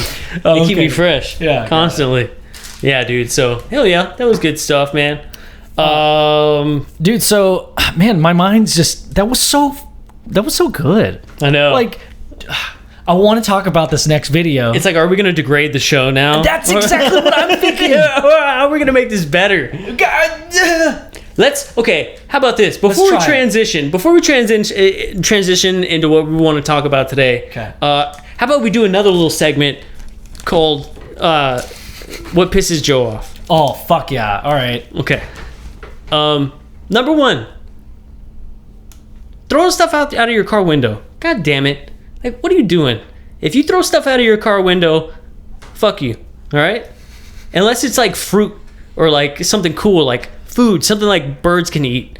But like, if you're just throwing trash out, plastic cups, bags, Throwing shade. Throwing shade out your window, especially. Never if you're throw throwing shade at me out of your window, it pisses me off. I don't like it. Dude, I'm looking at you just like that pissed. The other day, have you seen those videos where they pick up trash on the side of the road? Yeah. But it's like after the person just threw it out their window, and the guy, like this big jack dude, picks it up and throws it back in their window. Yeah. That's like the. Okay, well, I think I wish I was muscular all the time, but that's like the one moment I feel like, damn it, I should have been working out for the past 10 years. I would have punched that guy in his face. Okay, sorry. All right, what's the next one? Okay, this is awesome. This is kind of another highway. It grinds my gears. This is kind of another highway one, I guess. Driving one. People that drive 50. I don't understand that shit. You ever in town here, right? And the speed limit's 30, and then like somebody's like riding your ass, and then like they get over and they like go fast, and then like you kind of speed up to gauge how fast they're going. And you're like, this motherfucker's doing 50 and a 30, and then you hop on the toll road over here where it's 85, and they still go 50, and you're like, are you going 50 right now on the toll road? But you were also going 50 on the 30? What? You're a son of a bitch. How dare you? If you drive 50, you suck. So you mean just 50? Like they only drive 50? So it's something that happened to me recently. And I was like, this asshole just drove 50 for like 8 miles. He drove 50 in like a 30, a 35, and like there was lights, and then he drove 50 out on the toll. And I was like, you shitting me? That's rude. I don't understand. It's at least 60 on the toll. So I've come up with this new thing. If you drive 50, you suck. Yeah, fuck you. Because even if the speed limit, right, is 45, yeah, right? Either like once you get to 45, dude, like I'm going 60. Like if your speed limit's 45, sorry, I'm going at least 60. There's no reason for that. How many speeding tickets have you gotten? 3. Oh my goodness. 3 my whole life. Oh my god. My whole life. That's me. How many speeding tickets have you gotten, dude? 0. Never got a speeding ticket. Knocking on wood. None of it's real wood. Oh, this is real wood. There we go. There you go. Yeah, no. I don't. From 40 to 55 is such a useless like. It is. It's fucking. Why not like just it. make it 50? I'm going 60. Yeah. Right? And if it's 60, we're all going 75, 80. I mean, yeah, unless it's a speed trap. I don't know, man. Well, you got to go with the flow of traffic. Yeah. So. Yeah.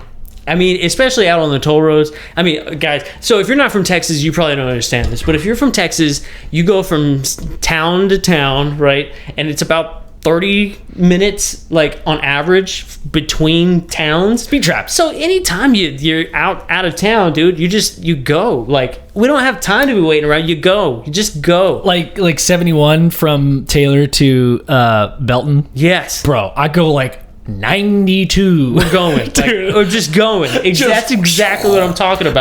But I wait till I see cornfields, and that's when I go. Yeah, you gotta wait. But when you get into those little towns with like 4 cops, you gotta Holland. You gotta go 23 miles an hour, bro. Just yes. yeah, yeah, because they're like, excuse me, you know why I pulled you over? And you're like, why? And they were like, because I could tell you were thinking about going 5 miles over the speed limit.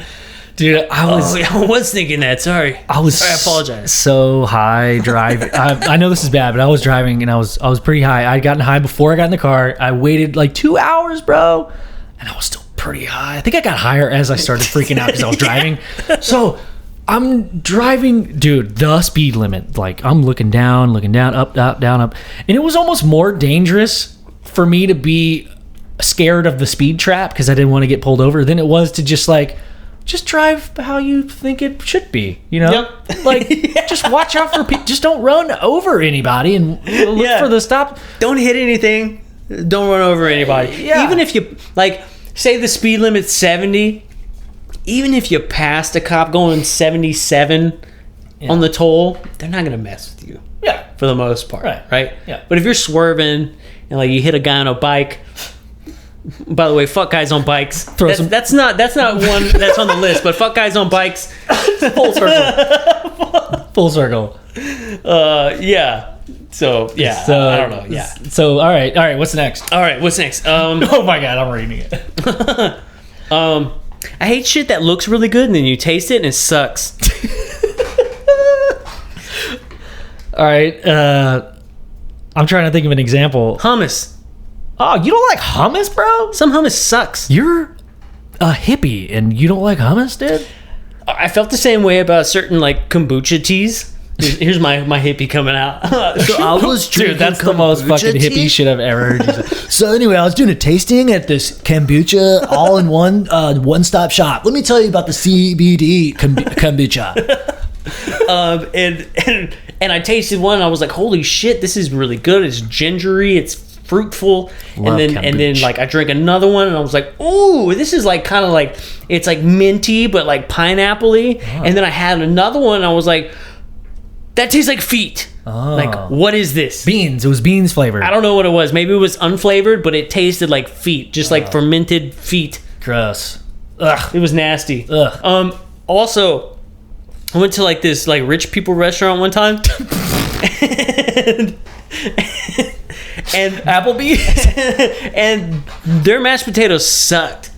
I love mashed potatoes. I don't know how you can fuck up a mashed potato. I had mashed potatoes today. But these people ruined the mashed. I didn't even eat. Like, I tasted the mashed potato and I was like, maybe my taste buds are off. I ate the mashed potato again. I was like, it's just in my head. There's no way these mashed potatoes suck. Whoa. Right? They cost me $15. Oh my god. And then like I go for another one. I was like, these mashed potatoes suck, dude. Was it the texture? What did how They just tasted awful. They like maybe over chived it. I don't know. Maybe somebody put their freaking foot in it. There was no butter, no grease, no nothing in there. You gotta have some graves on that, dude. Yeah. It was just Gravy. It was terrible. What else looks delicious but tastes like shit? Dude, certain kinds of licorice. My brain isn't working right today. Really. America.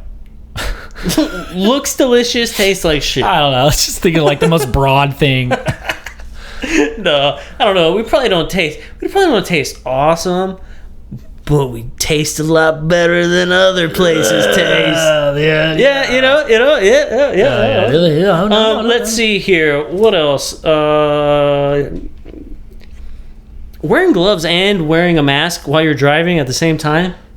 Who do y'all think you are? What like OJ gloves or like doctor gloves? Like doctor gloves and a fucking like driving gloves? Yeah, they're like in a Ford Taurus and they're fucking going 50 down the toll road and you're like, you son of a bitch, are you shitting me? And then they throw something out of the window and I want to blow their car up with my mind. Bro, you know what I do when I drive? I wear a mask, gloves, and a wrap around my butthole. It's just it's not a condom. It's a circular mask from a butthole. So, and a cup. And a cup. I wear a cup and gloves. Yeah. Oh, dude. Yeah, I don't get that. And the last one. So I think if you're dating a girl that's a little bit bigger than you, your shorts should never be shorter than hers. What the fuck is wrong with you, dude? Are you shitting me? I saw that the other day. What is this person? Is the dude also in this scenario also as big as? Or, No, or, he was you like know, like tiny, not big. You know, he was thick. skinny. He was like. She was a big old girl. She was a big old girl. Like the way I wrote it made it sound like, hey, if your girlfriend's like 10 pounds heavier than you. That's what I took it as. No, Yeah. she was like 250 pounds, like heavier than him. But like his shorts were like so short. I was like, I don't get it, dude. Like, A full shops at Whole Foods. you can't do that. I'm not saying that that's exactly where I was. Yeah.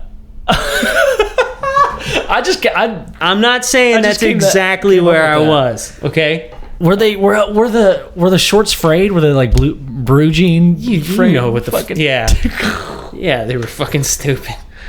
You know, I feel like more people that more dudes that wear shorter shorts than they should. They were like acid washed, frayed, like oh god, they were bad. You know why I think that the people wear shorts like that is because they feel a lot of pride because they made them out of some old jeans that always fit good. You can't like just cut them like a little above the knee or like a little below the knee. It's got to be up here, dude. Yeah, talking about mass, as much airflow as possible. Like if your balls weren't crunched into them, they would be hanging out the sides. Yeah, I mean they were pretty high. I didn't like it. I own some short shorts. You've seen them, but yeah. I don't own shorts. I mean, are you totally trolling me right now? I'm not trolling. Another 2 inches and I'm trolling you. Okay, I'm not trolling you at the moment. But god damn it, if you show up in some shorts like that, I'm gonna make you go change. I'm gonna make you go to your room and go change, dude. I'm not fucking hanging out with you. Fucking nutsacks hanging out. Because then they're gonna be like, how come his bearded girlfriend has longer shorts than him? Damn it, dude. Oh man. Yeah, so that was my list. Dude, people have been begging you to do that for a while now. I didn't know you were going to do that. That's what you went out to get. Well, I went to go get my vape juice. Oh, okay. Well, you came back with this little piece of paper, and you were being all like suspicious about it. Like, that too. You didn't. Yeah. I was like, I'm not going to ask. I made notes for the show this time. Dude, if we ever make notes, that's when you know this show's going downhill. It's funny because the way I wrote them, throwing out window, looks good, tastes bad, big girl shorts, mask, glove driving, driving 50. I didn't even put the G. I just put driving 50. You know what you should? Remember? Didn't you have like a sketchbook at some point when we were on our tour? Oh yeah, I did. Our world tour. I did have that. Do you still have that? Man, it's in a drawer somewhere. Dude, because the only reason I'm asking is because you should finish it because we can publish, dude. Amazon, you could publish and have things printed tomorrow, dude. Like it's so easy. How fun would that be? That would be a fun. Little book of jokes, or they weren't all jokes. They were all just like observations. Yeah, it was very like Mitch Hedberg-esque. Shit Joe thinks. Yeah, that's what it was. Yeah, yeah, dude. It's supposed to just go on your coffee table, basically. So when you're hanging out, you can just open it. There's like a whole category on Etsy for coffee table books. I mean, and Urban Outfitters is mostly coffee table books. I really want to make a coffee table book, but like a big ass one. The size of a coffee table. Yeah, just so like, you put it, and it's like literally like, dude, what if it was like a pop up, but instead of like popping out inside when you opened it, it popped out legs. So it's like a little coffee table book. That would be funny, dude. Oh my god, we've done it. Holy shit. Oh my god. All right. Well, I think that helps to transition a little bit, right? Yeah, I think so. Okay, all right. So, have we decided? Are we going to make this episode worse by bringing this next subject up, or? I mean, do you think? I think we should. Okay, all right. I think we should totally talk about it. I mean, we've only been going for what, like an hour? Hour and a half.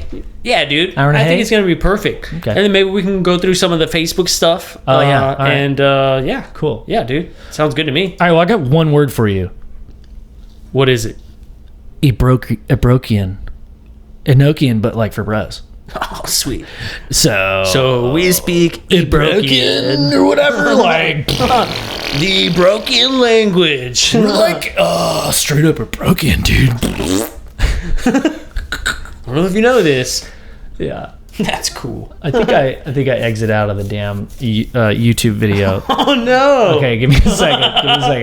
Oh no, I got it. Sweet. All right, dude. All right, so now we know what it's called. So Joseph sent us this. This was sick. It was a really, really cool story. It's by a podcast called The Confessionals. That dude's really good. Holy shit, that guy is good. He's really good. Like a great host, speaker. He's a great speaker. He asks really thoughtful questions, and he's like, man, he's awesome. So y'all check out The Confessionals. We don't know the guy. I mean, we're not. Not at all. It's just really good.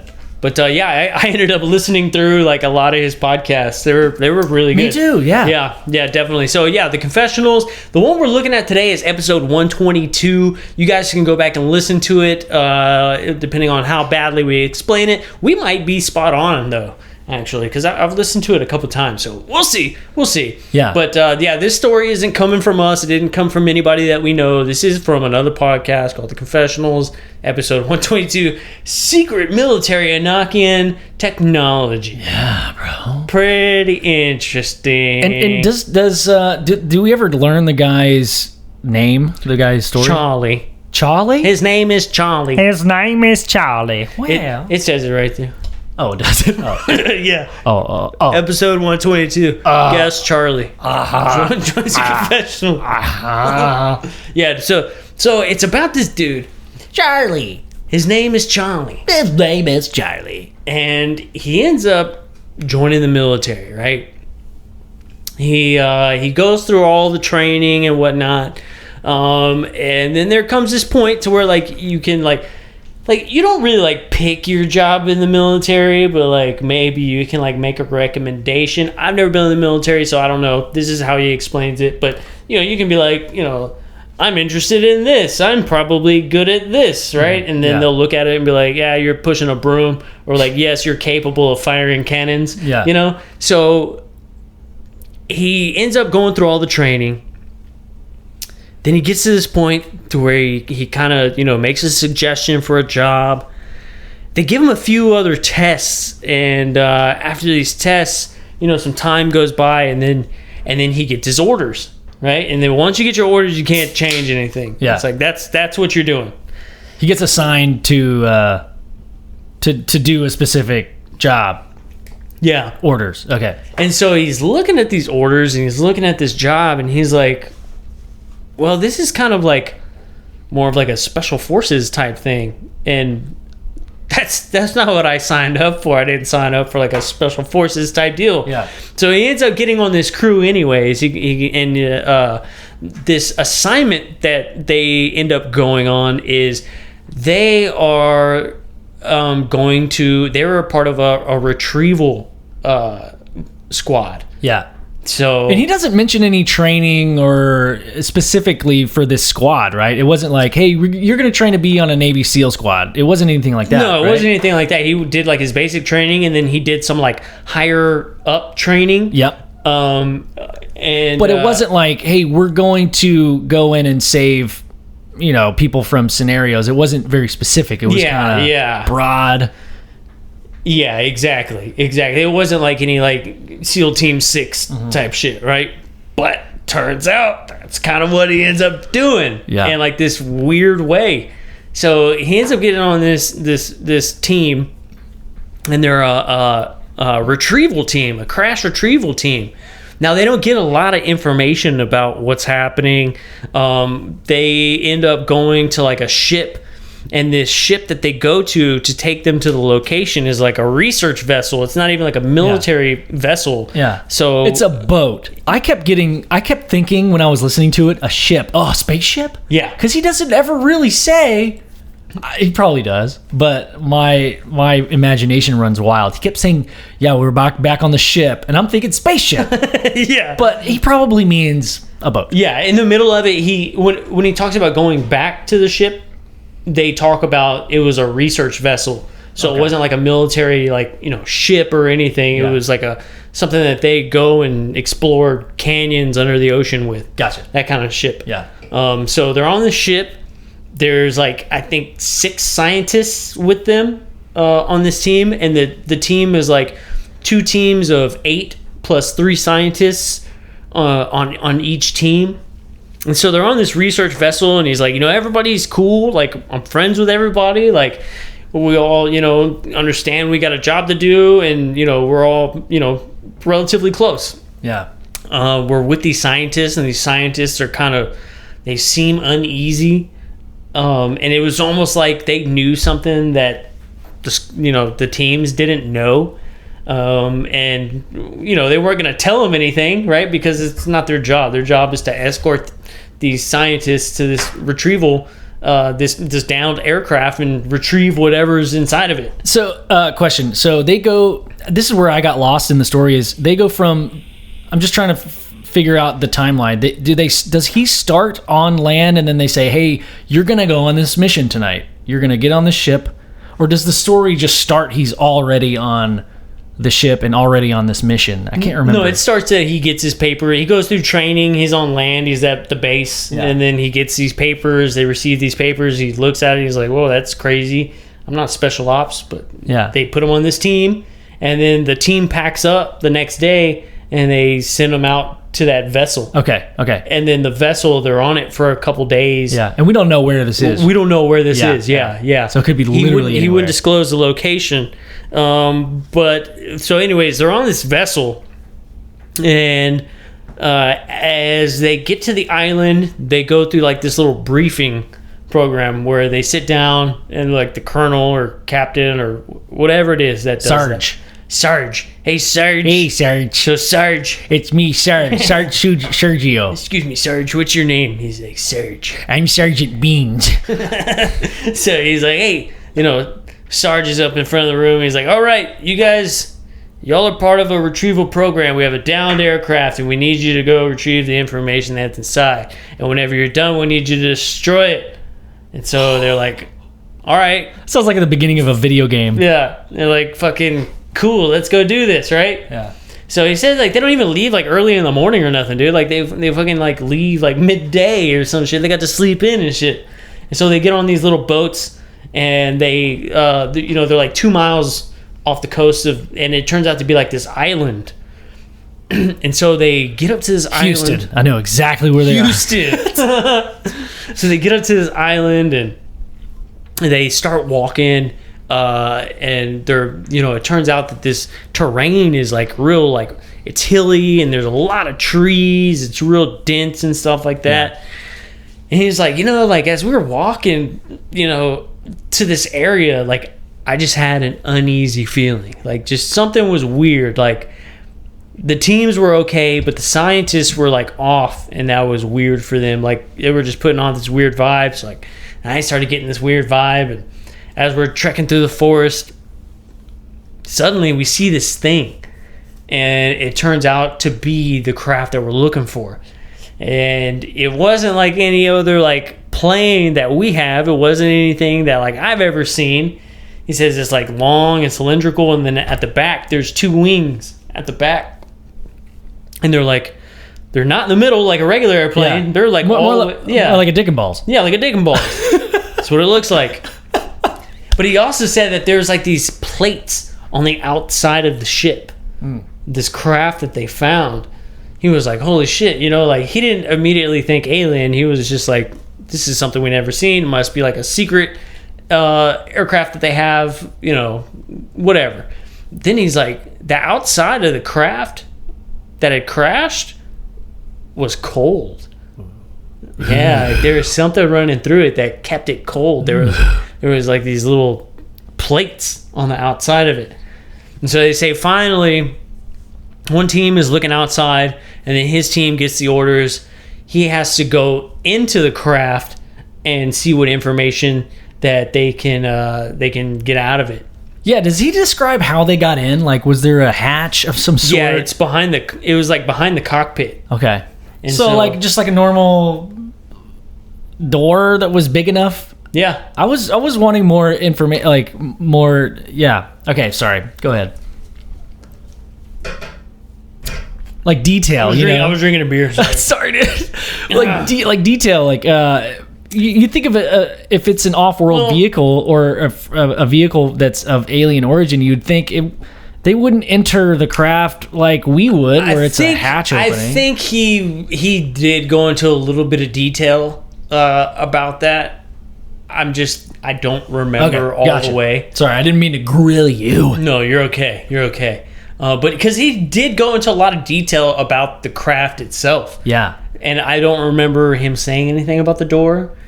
I'm assuming he might have said something, but maybe he didn't. Yeah. Maybe he like the description of the craft was so badass that they were just like. And then there was this door that I went through. Right. They just skipped over it because he had already described the craft. I'm just interested in those types of details. Like, you look at a car door and how Tesla totally reimagined how to open a car door. Have you seen them? You just like touch it. It was like the DeLorean. Oh. Folded up. Hell yeah, dude. Yeah. And Doc just comes out like, Marty. Also, dude, wait, this is fucking random, but is Marty McFly and Doc kind of like Rick and Morty? Yeah. Like, so you've already thought about that? Yeah. I just had this epiphany the other day. Like, yeah, that's what it is. That's Back to the Future, that's man. Doc Brown. Yeah. Hell yeah, dude. Oh, shit. Yeah. Remember those fish that I had that you killed? That was Doc Brown and Marty McFly. Oh, fuck. Which one did I kill? You killed both of them. No! This is funny as shit because I leave town and I'm like, all right, tell your story. I'll tell my side. I'm like, Ben, could you make sure to feed my fish like while I go out of town? He's like, yeah, dude, totally cool. And I remember leaving and I go up to the fish tank and I'm like, all right, Doc Brown, Mr. McFly, listen here. Ben's going to be taking care of you guys this weekend. Just listen to what he says. You know, don't act too crazy. Don't be all needy. He'll feed you. I got faith in this guy. You know what I'm saying? I think he's going to take care of y'all. Yeah. I leave for the weekend. I come back. It's like 2 days. I go say what's up to Doc Brown and Marty McFly. And they're like the same color fish, but they're obviously not the same fish at all. Like, they're completely different fish. And I don't say anything for like a long ass time. Like, months go by. And then I think we finally talk about it. We were like drunk. No, it was like a week later. Was it? Dude, and we were... Yeah. Okay, keep going. No, that's it. Well, you brought it up. Because, like... Completely different fish. Dude, because I thought I was in the clear. I was like, I did it. And I knew one of those fish was not like anything like one of them. One was like orange and one was like kind of a grayish orange. They were kind of like the same species, right? Kind of. What I did is I bought two different species of fish. I had like a red and an orange. Like, they were like a shitty like minnow type fish. And like, I got back and there was like these fish with like luxurious long ass tentacles and shit floating off them, and I was like, wait a second. I was like, did y'all grow like while I was gone these past 2 days? Man, y'all got us so big. Okay, can I tell my side of the story really quick? Please do. Dude, I kid you not. And this is just my memory, and you know how bad my fucking memory is, so I understand if you don't believe me. But this also might just be what I've been telling myself all these years. But this is my fucking memory, dude. And take it for what it's worth, which is probably not worth a lot. But I remember, dude, the day that you were supposed to get home, which was like 2 days later. Honestly, I did forget to feed them. when I came in there, they were still swimming. And I went ahead and fed them, and they ate, bro. They chopped it all up. So, okay, I did kill your fish, but honestly, they were alive the last time I saw them, and then you came home like either the next morning or that evening, and I hadn't checked on them, so I thought, hey, I'm in the clear, they're alive, that's fine. But dude, I think maybe like I just fed them too much. I think I overcompensated and they ate too much. That's probably what happened. No, honestly, it must have been because I had enough time to go to Petco. Yeah. So it must have been the first day, which is, okay, even more of a conspiracy. How do your fish die in 1 day, dude? What? If you tell me a fish can't survive in 1 day, dude, minnows live in stagnant ponds with no food for like weeks, months, man. Is that crazy? I don't know, dude. So anyway, what happens after you come home is the funniest part. is that the fish still died? Didn't they die? Yeah, they ended up dying like a month later. So, dude, I think there was something wrong with the water. Cause look, bro, I thought maybe I remember treating the water. Okay, this story thickens as I'm remembering more things. As I think I'm remembering more things. But I treated the water again and made sure it was like, it comes with that little strip. You had to like. All right, we were talking way too long about this fuck story. I did kill your fish. Well, though. I also learned that you're not supposed to blow bong smoke into the tank. They were like into the filter. Like, yeah, filtering through. We were like, it's like a bubbler. It would like bubble. And I'm like above the tank, like yeah. So you're not supposed to do that. So hey, I mean, I'm sorry. It's all right, man. And also, Nibbler peed on your bed. Oh yeah. And you bought new sheets, and then instead of me wanting to say, "Hey, dude, I'll buy you new sheets," I didn't. This is this, dude. I'm such a. Oh my I was God. such a shit. I went ahead and bought my own new sheets just because Joe was buying new sheets. I wanted new ones too. Oh. I'm sorry, dude. Those were dark times. We were all just learning how to like live and be humans in society at the time. I think I was definitely more on the spectrum at that point in my life than I am now. I'm less, I think. Anyway, Oh, God. all right. So let's get back to the story. Yeah. That was fucking funny. So anyways, so they end up going to this very undescriptive door. And so he's like, we get inside there, and he's like, it really didn't look like all that advanced. Like it kind of looked like, like a special, like a military plane or like a military vessel of some sort.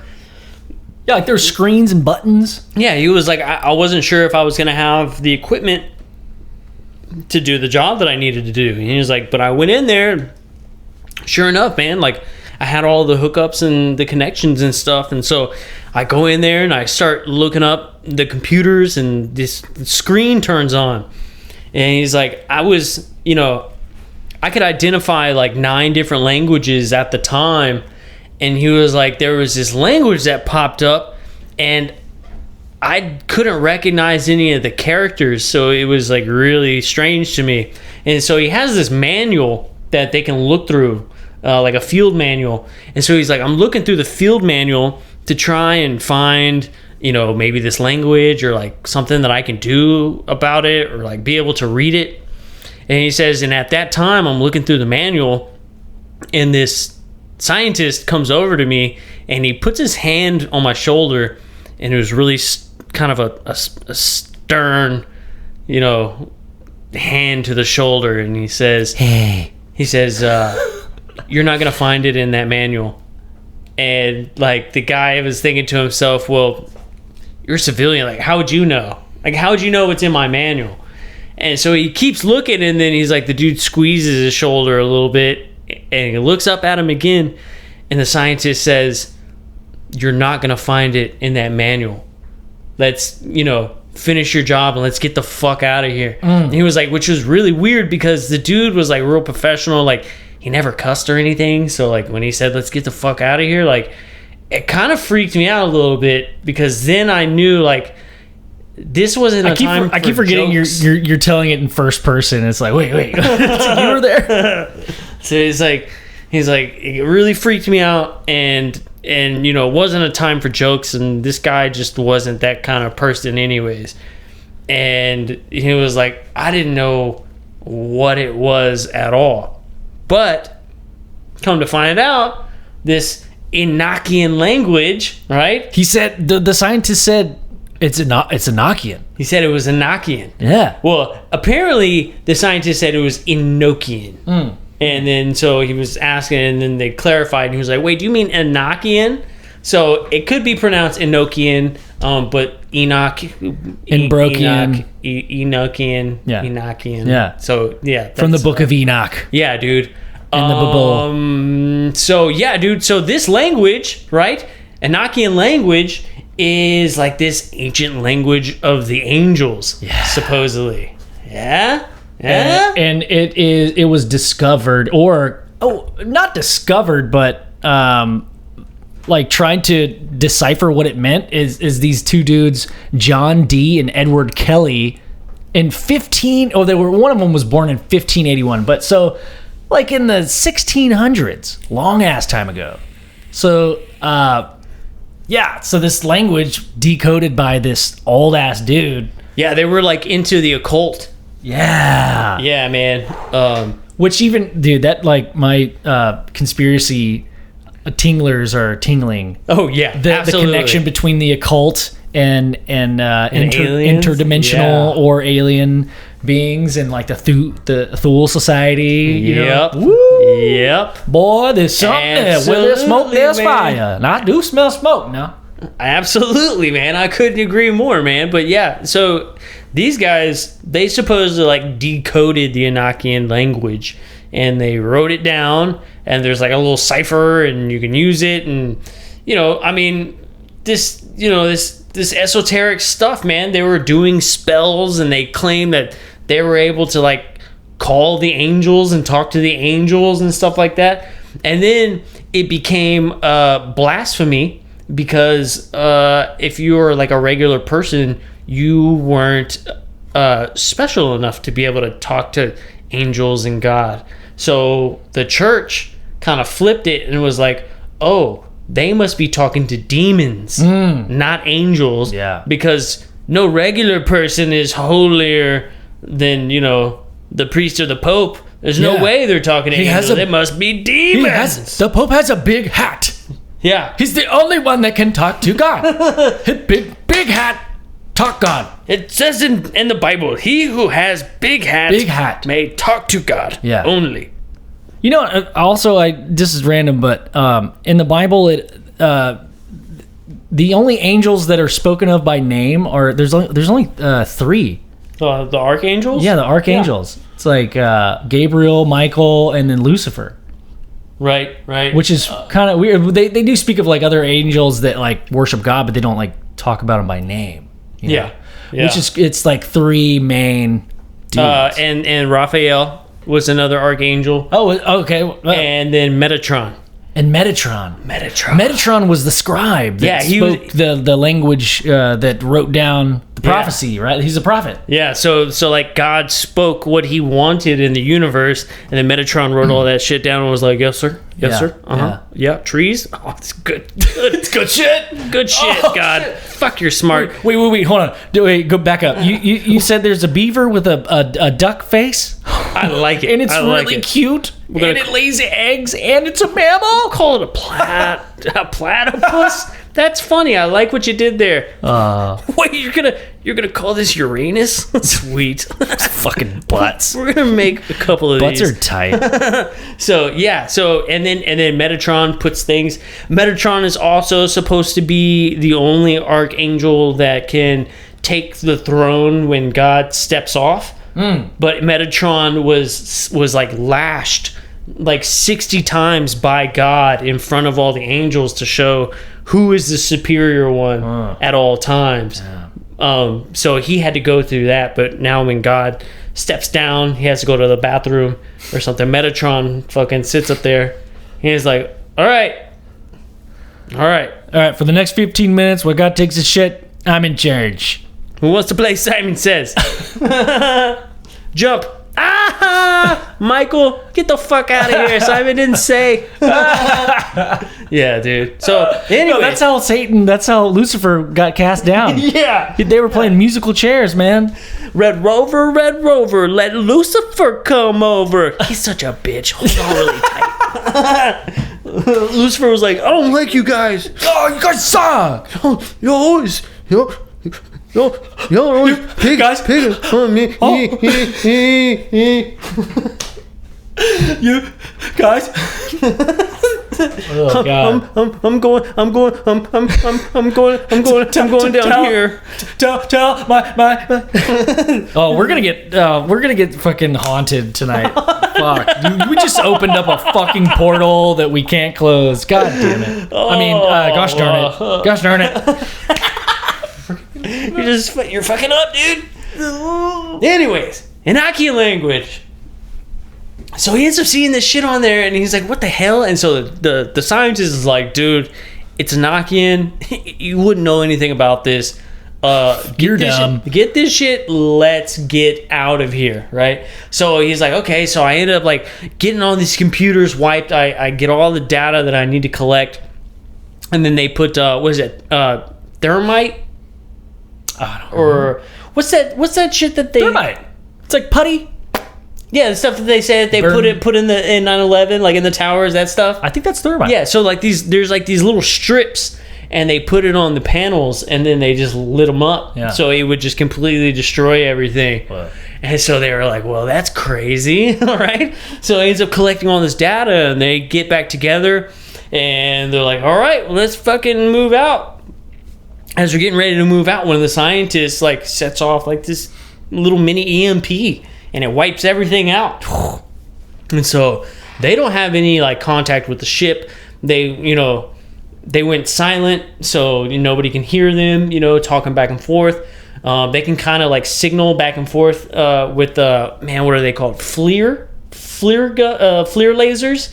And so when they have the goggles on, they can see each other. It's not in the visible light spectrum, but you can see it when you have the goggles on. These special goggles that only see. I mean, I don't know if it's heat signature or a combination of infrared. But it's one of those. I'm not sure what it is either. So, dude,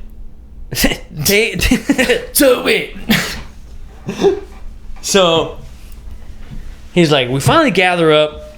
We get together. We're all getting kind of sleepy. Was this after did they blow up the ship and then what? They blew up everything inside of it. Okay. Yeah. Okay, so then they walk away and then... All right. Sorry. Keep that mission complete. You know what I'm saying? Like, that was the objective. And so they accomplished their objective, and they were like, okay, let's bounce. Yeah. So they get ready to leave. One of the groups goes ahead, right? And then the other groups, they follow behind them. Yeah. But the other group is kind of pretty far up there. Yeah. And you said it was like 2 groups of 8 or 2 groups of 4? Yeah, I believe it's 2 groups of 8. Okay. And so they're all hanging out, and they're like, we started to get tired. We're starting to get sleepy and stuff. So we decided to, go back to back, basically in a circle. So we all have line of sight in front of us, and we can see. And then, a couple of us take a nap while the other ones stay watch. Yeah. And so he's like, I'm leaning up against this guy. Then all of a sudden, I hear him like, he kind of nudges me, and then he starts like whispering, and he's like, I can see something. And so they all like put their goggles down to see what they can see in front of them. And out in the woods, they're looking at these. They said that they were blacker than black, like they were just super dark figures. He was like, there was probably like maybe 20 of them. Mm-hmm. And so they were all walking through the forest, and he was like, I couldn't see anything. The only thing that I could see were their bright orange eyes. Glowing. They were just glowing orange eyes. Fucking glowing dang eyes, dude. Yeah. And so he says, all right, we're out there. I see this. Kind of scares the shit out of me. We start signaling to the other crew that, hey, we see something in front of us with the FLIR pins. Can we okay, I have a question. Maybe you can clear it up. Okay, so I'm just trying to visualize their perimeter, what everything looks like maybe trees, maybe a bird's eye view. So we have the craft that they just blew up. Let's say that's the middle. So in relation to the 2 groups, are they like one's across from the plane and one's over here, or how? I couldn't. No, if the plane is right here, right? Yeah. The crews are like a mile or 2 up, like going back towards the ship now. Okay. So where's the second one? The second crew is like a couple hundred yards in front of them. Oh, okay. So they're in a line. Yeah, in a straight line. They're in a straight line. Okay. They're following each other. So the person who's telling the story is at the back. The back. All right. So they're looking back towards the ship that they just blew up. They're closest to the ship. Got it. The other team is closer to the boat. Okay. Yeah, the other team in front is closer to the boat. Wait, the boat. Yeah. Okay, now I'm confused from. again. Okay, so they started at the boat. They got on the shore. Okay. And then they walked to the ship. Okay. And now they're like, okay, we're done with the ship. Now we're splitting teams. First team going ahead and go. They're going back to the boat. And then the second team, which is the one he's on, Gotcha. comes next. Gotcha. They follow behind. Gotcha. Right? I was thinking the shore was on this side. It was flipped. Yeah, no. The shore is on that side. Okay, all right, Yeah, sure, for sure. So for they're sure, heading back to the boat basically, Mm-hmm. and they're like shit. So they start using the little pins to signal the guys ahead of them. And these things are walking to their left. They're headed towards the ship. They're headed towards the craft. Yeah, the spacecraft. Yeah. Right. Okay. And he said there was like how many? He said there was maybe 20 of them. What? Yeah. And so they're all silent. And they're all like, They didn't make any noise. That's what I pictured. They were like, I just in my head as he's saying it, I just or as you're saying it too, like I picture Ewoks. No. Like, I kind of in the YouTube screenshot, that's what those things are in the back. Oh, at the beginning. Yeah, at the very beginning. It looks pretty cool, man. I mean, those little dudes are pretty intense looking. The ship. Oh, here we go. Yeah, that's the one. Yeah, so he sees these guys out in the woods, and he's like, they're probably 50 yards in front of us. Oh my god. And I'm so in between them and the next crew. Yeah. Okay. So he's looking at these guys, and he's like, I don't even think they realized that we were there. Yeah. Because I circled them with the pin that only you can see with the goggles. Right. And he's like, I circled the team and then pointed it. Mm-hmm. He said that team started to get up and they started walking away. They started going back towards the boat again. They were kind of hustling towards them. Towards the boat. Which they are closer to the boat, right? They're closer to the spacecraft. Oh my gosh. Okay, keep going. I'm dumb. Keep going. The other team that's closer to the boat, they start walking off towards the boat. And then all of a sudden, he says, I hear, bah, bah, bah, bah, bah. And he was like, whoa. He's like, shit, that's gunfire. And he was like, what are they firing? Are they firing at these things? Like, what are they firing at? So that group gets up. Oh, I'm sorry. Before I go there, I want to make this quick note. At the ship, at the spacecraft, we're going to just call it spacecraft. At the spacecraft, one of the scientists fell and hurt his ribs. Oh, yeah. Like, he almost broke his ribs. Yeah. He's like, something, I forgot what happened. Yeah, uncoordinated He fell scientist. on a log, I think is what it was. When they got up to start walking away, he fell on a log and hurt his ribs real bad. I guess it was dark. Yeah. So anyways, they hear the gunfire. So the team that he's on, they're like, well, fuck, let's go. The issue is, though, we got this injured scientist. Now we gotta keep up, have this guy keep up with us, and we gotta basically drag him along. So they send a recon guy in front of them to go and scout out the other troop and the boats. Well, the recon guy goes out there. He never catches the other team, which is weird because they have to move in a group. This recon guy, that's his job, is to catch up with people and move way faster than any of the groups are moving. In which group is the narrator in? The group that's closest to the spacecraft. Gotcha. Okay. Right. Gotcha. So they just making sure okay, keep going. Keep going. So I'm here to disrupt the fucking flow of the story. God. So right. the narrator that's closest to the spacecraft, they send out the recon guy. The recon guy doesn't even see the other team. He's like, what the hell? And so he starts heading back. By that time, the narrator's team is getting close to the boats now. And they meet up. And they're like, what's going on? And he's like, I didn't see him. And he's like, well, where's their boat? The boat is gone. Their boat is gone. What? So now the second team has their own boat, right? And when they get to that boat, they start looking around, and it looks like there was a lot of Oh, they took separate boats. They took separate little boats. Gotcha. Took separate little boats. All right, little Scooty McPuffs. Yep. And he said when they got back, that it looked like there was like a lot of shuffling going on In the sand? Like they were doing it in a hurry. They were trying to get out of there. Okay. And they're like, what the hell? We were just right behind them. Right. So they end up getting in the boat. They got all their gear. They're like, this is fucking weird. Let's get out of here. Let's go back to the research vessel. So they get back to the research vessel. He says whenever they get back, everybody gets off the boat. Everything's like really weird and quiet. And nobody's saying anything. Everybody separates. He goes his own way. And then he realizes that nobody's moving. Yeah. Everybody's like, everybody's like stuck in time. Everybody's standing completely still. And he references those. Remember that trend that was going on where, like, if you're at a party with a bunch of people, everybody stays still, and like the cameraman goes through. I thought that was a good analogy. Yeah. And he's like, it was weird because like I walked into this room and the ship is moving.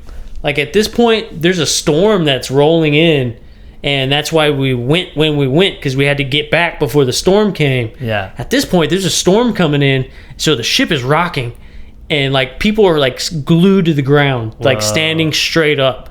Like that's not the way you move. And so he walks in and he says hi to everybody. Nobody says anything.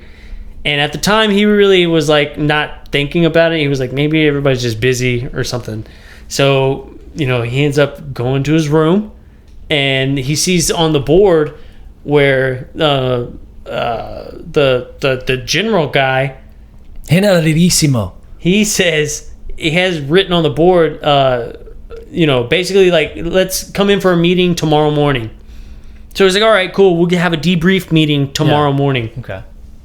So the next morning, he wakes up, dude, and they go into this room, and he's like, cool, we're about to get debriefed on what the fuck just happened yesterday. And so he's walking around, he's talking to some of the guys about what had happened yesterday, and the other crew is acting like they don't know what he's talking about. They're like, you know, kind of blank faces and like, what are you talking about? He's like, all right, maybe they were just fucking with me a little bit. And then he talks to the scientist that had hurt his ribs out in the field, and he was like, yeah, it was a rough storm last night. He was like, he said that he had fallen down one of the tubes with the ladders on it. Yep. And he had hurt his ribs that way, and he was like, that's so weird. He's like, no, you didn't. What the hell? Like, why is everybody doing this right now? Why is everybody acting like they don't know what happened? Yeah. He was like, I feel like I'm getting punked. Yeah. So then the commander comes in, and he sits them all down. They all sit down. They're getting ready. He's getting ready for a debrief. Well, the commander sits them down and says, all right, you guys are on like a recon team to go find our downed aircraft, our crash recovery team. Yeah. So the team that he was on the day before that recovered all the shit and then came back, now apparently he's on the team to go find the team that he was on the day before. And he was like, wait a second. So it wasn't a loop. It wasn't like, hey, again, you guys, we're going on a crash retrieval. It was, okay, we already know there was a crash, but we're going to get that team that went to go retrieve the crash in the first place. Yeah. So, but he was on the team that went to retrieve the shit from the crash in the first place. I was already on it, dude. Yeah. He's like, wait a second. Wait, what? Yeah. So he kind of like mentions it to like, yeah, he like talks to a couple of different people. Yeah, he kind of knows like what the fuck he's talking about. He talks to like the king dude, and he's like, hey, kind of like what we did yesterday. And like then the general's like, I don't know what you're talking about. It's crazy, right? He's like, I don't know what they did, but you guys got to go find those guys. And he was just like, fuck. He was like, I have to go find myself, basically. Yeah. He was like, it was really a weird thing. So at this point, I'm just going to blurt this out, but at this point in the story, I'm thinking in my head, I'm trying to problem solve. The thought is, I'm going to save it's a big conspiracy, right? Like, oh, they're trying to trick us all into thinking that my troop got, offed or something, or they got in trouble, but somehow I'm the only one to survive, and they're trying to like cover it up, and they try to, they brainwash the rest of my crew to make them think like, I don't know, people died and everything. So now at this point in the story, I'm thinking it's just this big cover up. I'm not even entertaining the idea of what the guy from the confessionals asked.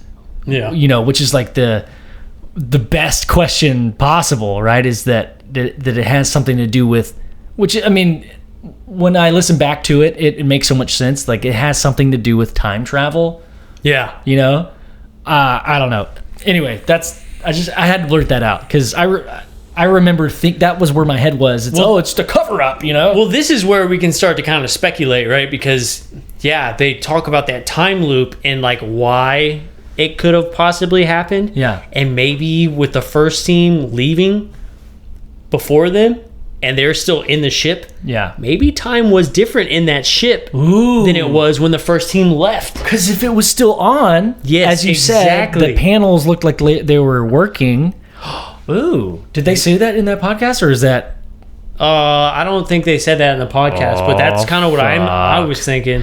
Okay. I don't think they did. But before we start speculating, because that's my favorite part, but just real quick, do you remember what he says after that? Like, did he go on the recon mission, and did he find anybody? Or No, the storm ended up coming in, so their mission got canceled. Okay, all right. So they never went to go look for themselves. Yeah. So that's the end of the story, basically. Yeah, that was the end of the story. And he was like, it was fucking weird. His roommate at the time, the guy that was bunking with him, they actually wrote down everything that they remembered.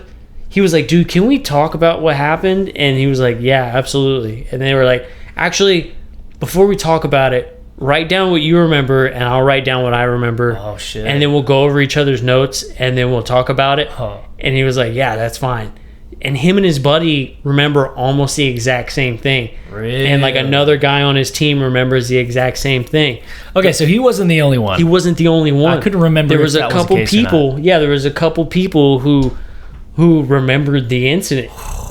And it seems to be the ones that were like in the back, kind of like pushing everybody forward. Right. So it seems to be like the last people to get on the boat, and then the last people to unload and then get back onto the research vessel. Right. It seems to be those people that remembered.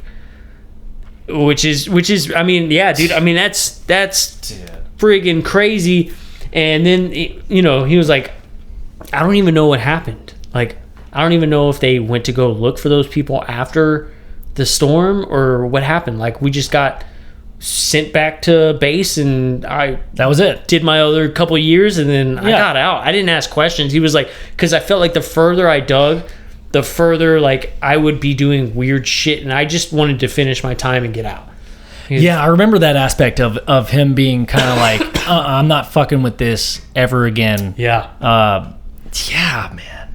Whoa, dude. But then, this is crazy because he does ask, he says, hey, did you ever think the host of the podcast? Yeah. He's like, did you ever think that maybe those dark figures, those shadows that you saw was maybe y'all at a different time? But the reason you perceived it as like ghosts or like aliens is because it is interdimensional to it in a sense. Yep. It's a different time. Yep. So like your physical properties aren't showing up, just like maybe your outline or like your essence, your energy is showing up. Yep. And maybe the orange eyes were y'all's FLIR goggles. The FLIR goggles, yeah. Looking through the goggles. And my thing was, okay, so they've got to know what each other looks like in those FLIR goggles, right? I mean, triangulated positions is a military tactic. So they have to know what your buddy looks like when he's wearing his goggles. So the fact that he had never seen glowing orange eyes tells me that that's something entirely different. So, But if it's I coming, just had huge deja vu. Just now, if it's coming from like a different wavelength or a different dimension or a vibration, like if it's on a completely different plane than we are, then who knows? Maybe it's reflecting some sort of light that your eyes can pick up. Yeah. Right. But maybe that there's something to that. Like it was them in a different timeline looking for themselves. Yeah. And that was the team that he was supposed to be on tomorrow. Ooh. Yeah, that's the team looking for them. Okay, so yeah, that's what the other thing that I couldn't figure out is, okay, so if it was them in the future, then it would have to be the same it would have to be the same amount of people. So he said that there was 20. Well, that's already more than 16, which there was 8 per crew, right? Right. He said roughly about 20. Okay, so just including this, but why would the scientists go on a recon mission, to pick up other 16 is pretty close to 20. 16 is yeah. He was just okay. He just So said, it didn't have to be exact. It looked like there was maybe 20 of them out there. 5, 6, 7, 8, 9, 10, 11, 12, 13. Well, yeah, that looks. I mean, honestly, I would say 20, and that's only 13. But I'm also dumb, so. Yeah, dude. Okay, all right. So, what is? So we've talked about things that they talked about in the podcast. The host of the confessionals had really awesome questions that the narrator, the guy with this story, had never thought about. Which was the main one was, what if that was y'all? Like, in the future, and it was a time slip. So do you have any ideas, like any other things to kind of speculate of what happened? I mean, dude, in this story, we got military. We got. Is military related to cinementary? No. Oh, not at all. Got it. Cinementary is a completely different guy. Shit. All right. So military, you got advanced space or advanced craft, whatever that is, right? You have Enochian language, and then you got these friggin' things walking through the woods. Yeah. And you got time slip. Ooh. That's a lot. Yeah. That's a lot. Yeah. It's a lot in one story. Can I... So, sorry. Another thing that they talked about also is that the fact that the narrator, the guy with the instruments to download the data, which I thought was... I would never have thought about this. Okay, you just glossed over, yeah, I took it from their computer and I downloaded the data. Well, how the fuck... Dude, I have a computer that's 2 years older than the last one, and I have to get an adapter to even make the damn thing work. Yeah. So imagine a different species technology. It's not going to be a USB. It's not going to be even a fiber optic. It's probably going to be something way different. So how did the technology that he had match up with the technology on the ship? Ooh. Whoever sent them and packed those bags knew what they were going to go look for. But homeboy, the guy already was trained on this technology, though. Yeah. But he doesn't even explain, like, I never thought about that. I guess it was just what I was trained on. Yeah. So which blows my mind, because if I ever was able to learn a new software, like I work with software for a living, if I was able to have access to software that kind of just was different than anything else, I would be freaking out over that. Like, oh, this is the best thing ever. I want to tell everyone. Yeah. So maybe it was just a rudimentary... I mean, you probably go into the military and you probably see some shit that you've never seen before, and you're like, probably not supposed to talk about this. Yeah. So I just learned how to use it, and it's military stuff. Yeah. They don't have that in the civilian world, so I mean, I don't have to worry about it, but... Good point. I have to train for, like, military stuff. Yeah. And you just think that this is military technology. Like, there's a reason why the public doesn't know about it. And I mean, even like an advanced like stuff that we have, I'm sure they wouldn't send like a stealth something or other over enemy territory with a fucking USB plug-in. I'm sure that their craft have something different that you have to probably use to. You have to put your dick in it. Yeah, you put it in there. Soft. And then it has his hand that comes out that and it cups your balls to make sure it's that, warm. that you're who you say you are. It's like warm and a little damp. yeah, it's a ball reader. Right, yeah. Oh, dude, ball readers, dude. That's going to be in our spaceship with masturbation propulsion technology. It's a ball reader. And a ball reader. Dude, the steering wheel for our ship is going to be a pair of boobs. Yeah, you just squeeze one harder to the left or right. Yeah. And it's like a built-in joystick too, for accuracy. Oh, dude, yeah, man. Yeah. That's fucking awesome. Yeah, man, I don't know. I mean, it's a pretty crazy story. Guys, go check out the Confessionals podcast. Yeah. Episode 122. 122. They tell the story a lot better than I did. Well, no, I think you told the story like, man, you're a great storyteller. I'm not trying to suck your nuts here, but I mean, hearing it from the horse's mouth though is definitely more believable because it's the guy that was there. Yeah. He's a military dude. He's not dumb. He's smart as fuck. Oh, and this dude ended up leaving the country. Really? Yeah, he ended up just leaving. Yeah. And the other guys that were on this either went crazy or they're dead. Nuh-uh. Yeah. So where did he go? He wouldn't say. Oh my God. He just said that he left the country. He's no longer here. He visits like unannounced every now and then just to see his parents, but I visit announced. Unannounced. I am here. Everyone. Hey, I'm here. It's me. I'm going to do that next time I come over. I'm just going to stand outside. The next time I get off of a plane, I'm going to walk through the little hallway, where everybody's like pissed off and waiting to get on your plane. Yes. And you're like, it is I. I require sustenance. Who has my snack? For I am here. Here, miss. Hey. I'm here too. Don't forget me, man. Don't forget him. But yeah, man. I mean, it's a interesting story for sure. Yeah. Interesting story. So, yeah, I mean, man, that's the best story that I've heard in a long time. It's like his story is like when you listen to him tell it, it's kind of slow, and you're like, okay, come on. And then like he says some shit, and you're like, whoa, that was crazy. Yeah. And then you're like, all right, come on. And he says something else, and you're like, God damn, that has to be the climax.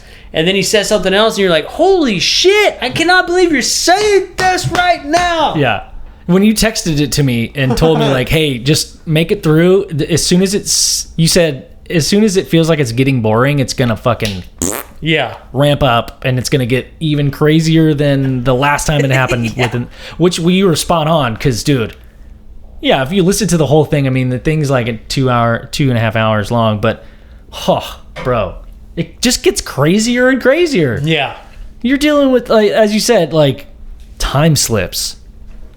This weird Enochian cult language, which, I mean, in all honesty, the whole language thing is the most interesting part to me, because that grounds it in history. It grounds it in history. It gives it a date that we have known about it. It makes it relatable in the sense that there was someone that decoded this language. I mean, how do you know that it's almost like, the Mormon, who was it in the Mormon? I'm not talking shit about Mormons, but the guy that started Mormonism, he was the only one that could read the language of the angels through this little like seeing eye stone or whatever. Yeah, with his gold pants. What? Gold pants? With like golden underwear. No. Yeah, and they gave him boots. No. In the book of, I swear to God. Bro, are you serious? Yeah. And they gave me golden boxers? Yeah. The holy pants. No. Yeah, it's like, so like, like you don't bang until you get married, dude. Like that's, so they gave him golden pants. They were like, look, if you don't bang before you get married, we'll give you golden pants. And he was like, for real? And they were like, yeah. Honestly, I'd take that deal. Here's a hat, some boots, and this cool book that we wrote. Spread it to everybody. There's a picture of a redheaded Jesus in the front. To make everybody believe you. I don't want to make fun of other religions, but that's too. All right, it's too new. That's glad it's too new of a religion. It's like Scientology. Oh, dude, Scientology. Come on. It's way too new. It's not ancient enough. in reality, Scientology to us, because we're so into aliens, from looking from the outside in, you would think, oh, Joe and Ben would be super into Scientology. Do they know that they believe that they're governed by an alien god named Xenu? But in reality, like, bro, even I know. I love aliens. I'm not following that. Sorry. Fuck that, bro. That was a human invention, dude. That is by like one of the most prominent sci-fi writers of all time. Yeah. That's even more funny. The whole, dude, the Sea Org, like, okay, everybody, pull out the sailor hat, and then all these young boys, you will clean the ship, and then and you'll get a hat too, and then I wear the big hat though. It's like they were like, how do you want this to go down? And like homeboy was like, I want to be surrounded by semen. But I don't want it to be sexual. Yeah. I just want it to be an inside joke between you and I. And they were like, all right, let's dress everybody up in like shitty Navy Halloween costumes. And he was like, I like it. Bro. Do it. It's almost like a troll. Like, it's so outrageous to me. Okay, we're going to make cleansing machines. Because I feel okay with talking shit about Scientology because I personally don't believe it's a religion. I think it's a fucking mind-washing machine. Yeah. I think it's too evil. Expensive, dude. It's evil as fuck, dude. Yeah, Scientology's too expensive, man. Oh, man. Yeah, I watched a video recently of a guy who just for funsies went in and like acted like he was totally into it, and he showed all the stuff that they gave him, like a bunch of free DVDs and this invoice. This fucking invoice. He goes, "Here's my fucking official ass fucking invoice for $1,000. I'm not paying that shit." Like. And then they stalked him for 3 years, probably until he gave them their money. Dude, they're the one organization. Okay, speaking of, I mean, this is like current event stuff, but like the NRA, NRA being fucked with on this morning, the New York chapter, I guess. I don't know what you call it, but another nonprofit, a company. Okay, I'm gonna call it a company because I don't really think that it should be a religion, because what religion should own one of the highest percentages of real estate in California and many other cities, some of the most expensive ass buildings and properties? Like, how does the IRS not see that and say, what are they really doing down there? Have they seen the documentaries, dude? Yeah. Have they seen the fucking documentary? They were like, well, I mean, they did it in Rome. Why can't we do it here? You look at the church, the Vatican. Oh, the Vatican. It's just loaded with gold. Fucking. It's like one of the most expensive like areas. Like, dude, like that's like a historical transaction if you were to make that. That shit's ridiculous, bro. Oh my gosh, dude, the amount of gold they got, dude. Gold pants. So much gold. If they have enough gold. Oh wait, I'm mixing. I was about to go on a gold pants, dude. Oh, I'm sure the Catholic Church has an entire gold suit. They were like, why stop at pants? Yeah. That's how we know our God is real. He gave us a full suit. I mean, dude, look at the... All right, I get weird when I'm talking about like religions that I'm close to people that are like Catholic. You know, I know we've talked about religion before. I'm Catholic, yeah. But like, look at what the Pope wears. Like, he's covered in gold. Oh yeah, you know, he drinks out of a goblet. Yeah. Of gold. Yeah, he stays fresh by going to phoenixshaving.com and checking out what Doug and them are up to. I have to peek, so let's roll right into that. Oh man, so yeah, bad. I think we're gonna be coming to an end here pretty soon. But yeah, I do want to remind you guys, don't forget to go check those guys out, man. They make awesome products. You know, it's just awesome stuff. I wouldn't tell you to buy it if it wasn't awesome. It's all stuff that I personally use too. So stuff that I like, I might think that you like it. You know, it's kind of the business that we're in. Yeah, I mean, this was a pretty good little time. So also, man, if y'all are interested, I misspoke on the last podcast. The Eric Mitchell documentary that we're working on, if you guys want to help out, you know, every little bit counts. You can go to itstimedoc.com. Doc, like documentary. So go check that out. I think I misspoke last time and didn't say doc at the end of it. But I'm super excited to work on this project. We've been receiving a lot of cool stuff. I'm really amped up to, get to start filming and just going through that whole process. But man, just going through and researching all the stuff that he's been sending us is pretty fascinating. So we're excited to get this thing made so we can show everybody, man. I think it's gonna be awesome. So telling a story. Yeah, man. Telling a story. You're back again. I feel like I should have waited because I feel like we're almost over. Yeah, we're pretty much over. Damn it! All right, did you have any like last words, or you have anything else you want to kind of go into? No, no. I wish I did. Let's make it worthwhile. So if you made it this far, if you guys haven't checked it out, me and Joe are working on this little thing called masturbation propulsion technology. That's right. We're starting up a like. You've heard of To the Stars Academy. Everybody kind of, if you're into the UFO world and all that. We've started a company. It's just informational. We're not asking for money. It's just informational. It's called To the Farts Academy. Wait, To the Farts Academy of fartsandscience.com. And if you're interested in just reading some good content, check that website out. Yeah, and make sure to leave a little comment down at the bottom. Dude, I'm surprised that hasn't, it's totally anonymous. Anyone can leave a comment. Yeah.